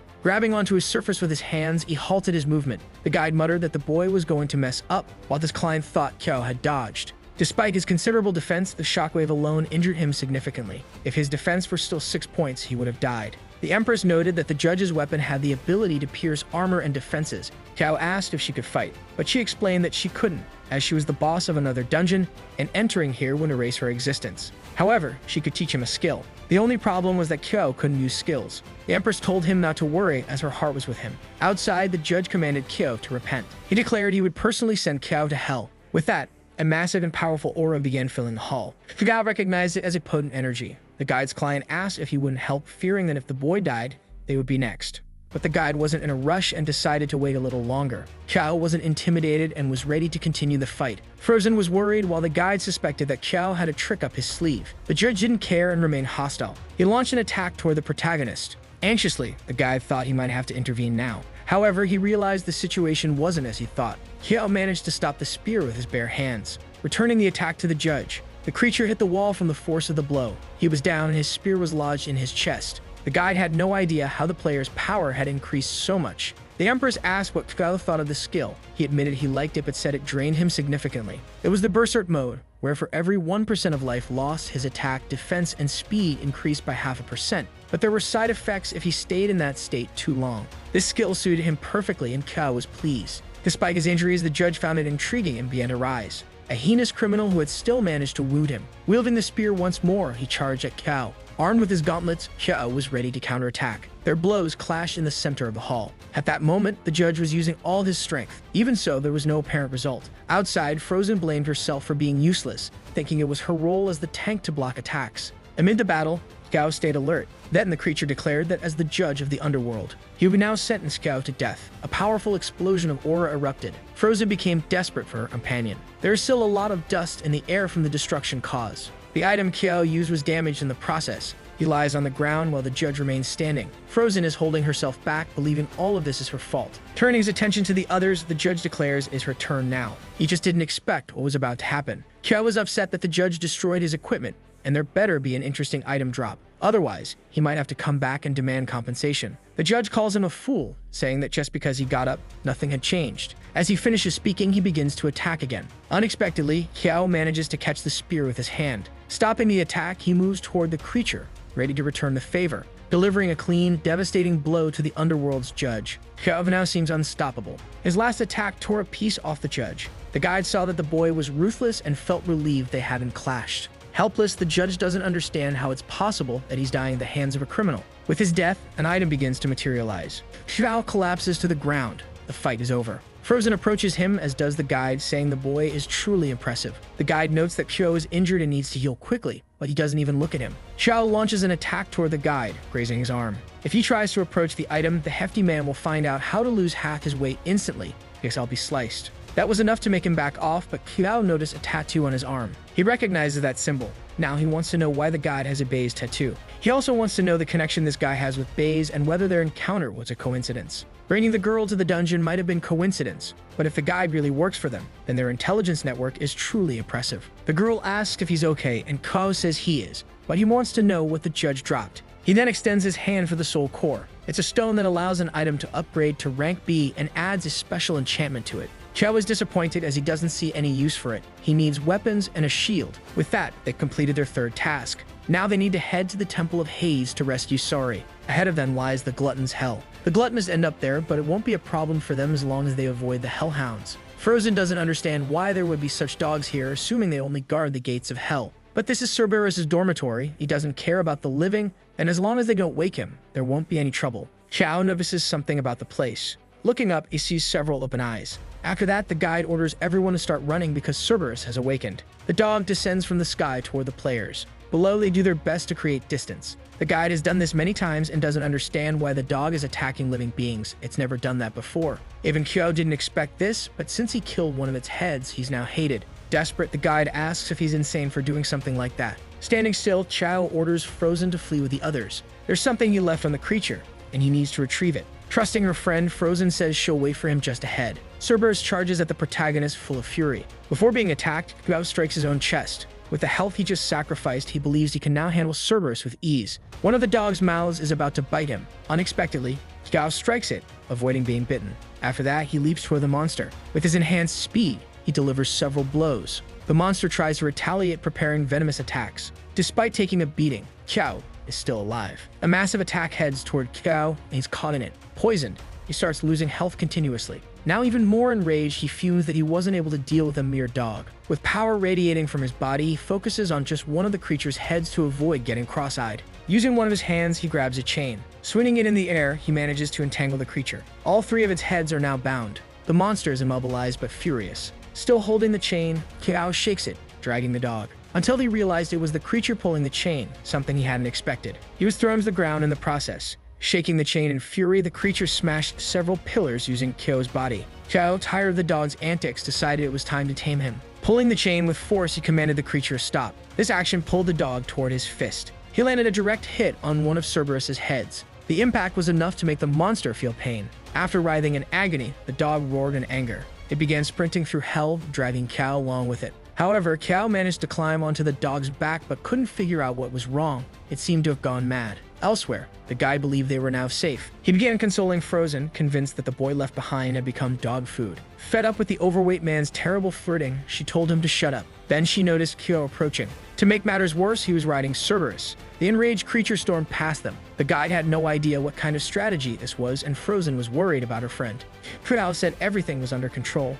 They were just taking a little ride. Looking ahead, the guide noted that they were heading toward the seventh hell. With immense power, the monster leaped over a lake of fire and brimstone. It landed unscathed on the other side. Before Kyo was a gate, though he had no idea where they were. On the ground, a red light began to shine. It enveloped the entire creature. Afterward, a mysterious pressure surrounded it. Finally, Cerberus was free from the chains that had bound him, and he threw Kyo far away. Before Kyo could hit the ground, the creature attacked him. Kyo was thrown to the ground, even more injured. As he recovered, he hadn't expected the dog to have additional abilities. Before him, he saw the spear he had forgotten inside the creature's throat. This gave him a glimmer of hope. Then the same head that had swallowed him once swallowed him again. It rose, ready to devour its enemy. But almost immediately, it suffered a reflex attack. From within the creature's chest, Kyo emerged, aided by his blade. For daring to swallow him twice, the dog was clearly wishing for death. It just didn't know how to express it. Behind him, the creature's body remained still. As before, no message appeared, making Kyo think the dog might be immortal. After reflecting for a moment, Cerberus rose again, fully recovered.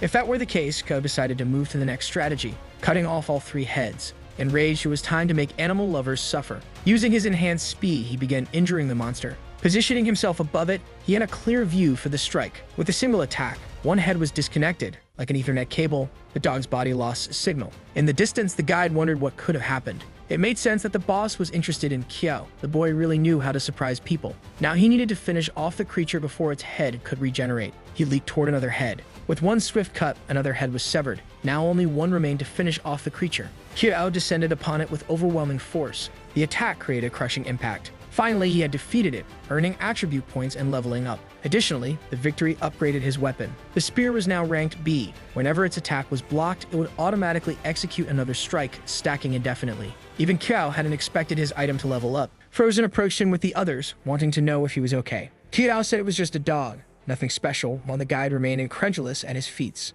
As a reward, the creature dropped an item. It was a single-use piddle that increased all attributes by 100 points for 10 minutes, after which it reduced intelligence by 10%. A very useful item with side effects that hardly affected him. The guide was curious about what had been dropped, but Kiao told him it was trash. Frozen approached him, saying she had something to share. She asked the guide about the pendant, and he admitted he'd never seen anything like it before. This implied they were the only ones to receive such an item, though its meaning remained unknown. With the fourth task completed, the ultimate challenge was unlocked and the pendants began to react. They needed to place the 2 pendants in Hades' temple, destroy the pseudo-underworld, and escape afterward, or risk being buried with the dungeon. The guide, who was already about to leave, wants to know what they have done. Kiao asked the guide what the ultimate quest was the last time he completed the dungeon. It was just entering the temple. After that, everything was complete. Now they are certain they've triggered something secret. The guide's client wants to finish this task quickly because she wants to leave as soon as possible. Since the guide knows the way, he led them to the path that leads to the Temple of Hades. After some walking, they arrived at the location.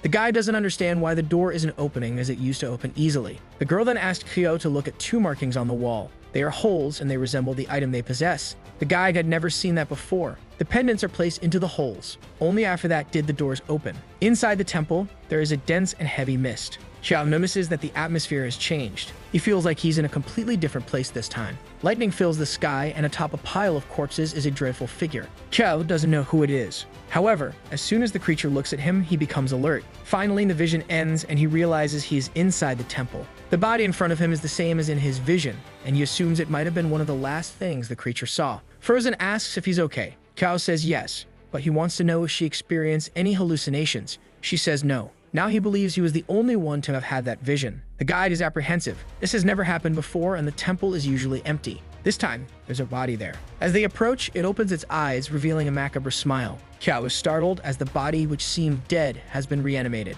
From the sarcophagus, a light begins to intensify. The body floats through the air, ghostly, heading toward Kiao. He notices the creature approaching and knows he must act because he's certain it's hostile. It passes through him, and the system congratulates him for obtaining the Seed of Hades, an S-rank single-use item with no special effects for now. Knowing its characteristics, Chio becomes pensive. The girl keeps calling his name. He doesn't know what happened, and Frozen tells him that as soon as he touched the coffin, he stopped moving and wouldn't respond to them. It seems that vision was created especially for him. The body disappeared, and the coffin is now an item. Whoever is inside it cannot move, but their body will never decay. The guide is certain it's the coffin of Hades, and there's a legend that says it's possible to reach the true underworld through this dungeon. Kiao says going there is dangerous and pointless. For the guide, what matters is the glory and legacy of Hades. Thinking about this legacy, Cho begins to wonder if it's related to the item he received. The guide points to the coffin, noticing 2 holes where keys can be placed. Both Frozen and Kiao still have their pendants. They place them into the coffin. After that, the entire temple begins to tremble. They don't know what's happening.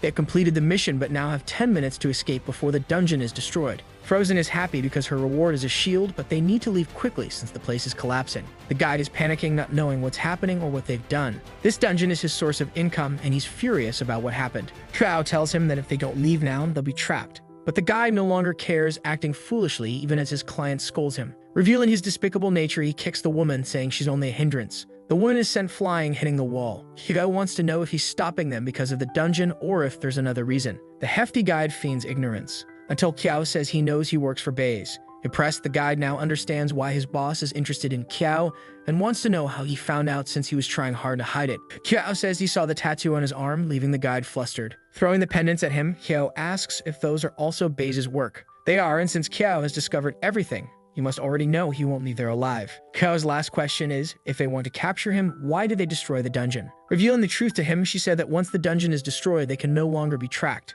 This way, no one will ever be able to find Kiao. His doubt now is whether the fat man truly believes that, as weak as he can capture them. Smiling, the man said Kiao wouldn't need to worry about that. In an instant, he managed to strike Kiao. His enemy was indeed fast, and Kiao couldn't read his movements. Now behind him, the chubby man was convinced he would defeat the protagonist. However, Frozen appeared with her new shield, protecting him. The shield completely repelled the attack as it was an A-rank item. It was incredibly fortunate they had obtained such an item, but the man claimed it was only a matter of time before the shield became his. Frozen wasn't going to let that happen as she refused to fall behind her companions. Using her techniques, she repelled the guy, throwing him across the ground. Even Qiao hadn't expected Zhu, known as Frozen, to be so strong. Confident, she invited the guide to come at her again. The man summoned his weapon as he only had to deal with 2 initial stage players. They were no match for him, who was already at the intermediate stage. Armed, he wanted to see if the shield could withstand his attack. Frozen deduced from his speed that he was an assassin. Since she wanted to protect Qiao, the fat man wouldn't show any mercy. He unleashed a dangerous barrage of strikes against her. This made Qiao worry about his friend. He immediately consumed the pill that increased his attributes by 100 points. In addition to that, he activated the Mechanical Empress's Fury. Now he wasn't just a player, he was a nightmare. Punching the guy, he managed to push him away from his friend. He asked if she was okay, and she assured him she was. Right after answering, she warned him to be careful. The fat man attacked again, but she managed to block it with her shield. However, the last attack had left her injured. Qiao stepped in to help her, repelling the overweight man. The guide couldn't understand where Qiao's strength was coming from. The force of the blow pushed him back. Qiao knew the girl was hurt and told her to rest as he would handle everything. In his hand, he wielded the Staff of Wisdom, which increased the damage of his abilities by 30%. It was time to make the chubby man suffer. Seeing his opponent, the guide wanted to know if Qiao was truly a necromancer. Before he could get an answer, he had to dodge an attack that nearly claimed his life. An assassin wouldn't be caught by such an attack from a necromancer. But Qiao wasn't done attacking. He struck the fat man again with his spear. With that, the guide realized Qiao's strength and speed had increased significantly. Necromancers were supposed to have fragile bodies. It didn't make sense for him to deliver so many powerful strikes. With all his enhancements and items, Qiao was confident that if he kept attacking, he would overpower the guide. A red glow appeared, and the guide didn't know what it was. But he noticed his speed had dropped significantly, and now he couldn't dodge. All he could do was block the attack. Resisting as best he could, he confirmed the attack was much stronger. Qiao kept up the offensive, using everything he had. The fat man resisted as long as he could. The barrage of attacks continued, and the enemy's sword was no longer able to withstand them. The strikes kept coming until the sword was destroyed. Cornered, the guide tried to plead for mercy. He claimed to have information about Bei's and Qiao's parents, saying that if he died, he wouldn't be able to share it. But Qiao wasn't very interested. The fat man tried once more to convince him, mentioning the critical information he had. Before being finished off, he revealed that Bei's had spies everywhere. With that, the prophecy from earlier chapters came true. The fat man lost half his weight, courtesy of Qiao's relentless strikes. The fight was finally over, but Qiao was still enraged. He wished he had listened to his enemy's offer earlier, as he had been unable to stop attacking due to the spear's ability. In the background, someone smiled, admitting the fat man was useless and wondering why the boss had trusted him. It was the woman who had been the guide's client, now holding Frozen captive. Qiao hadn't expected her to be working with Bei's as well, but she wasn't wanted to know if he was surprised. Removing her mask, she revealed they had met before. That face, he could never forget it. She was the girl who had nearly sacrificed him at the temple. So the video ends here. If you don't want to miss the next part, activate the notification bell, and see you next time on Tob's channel.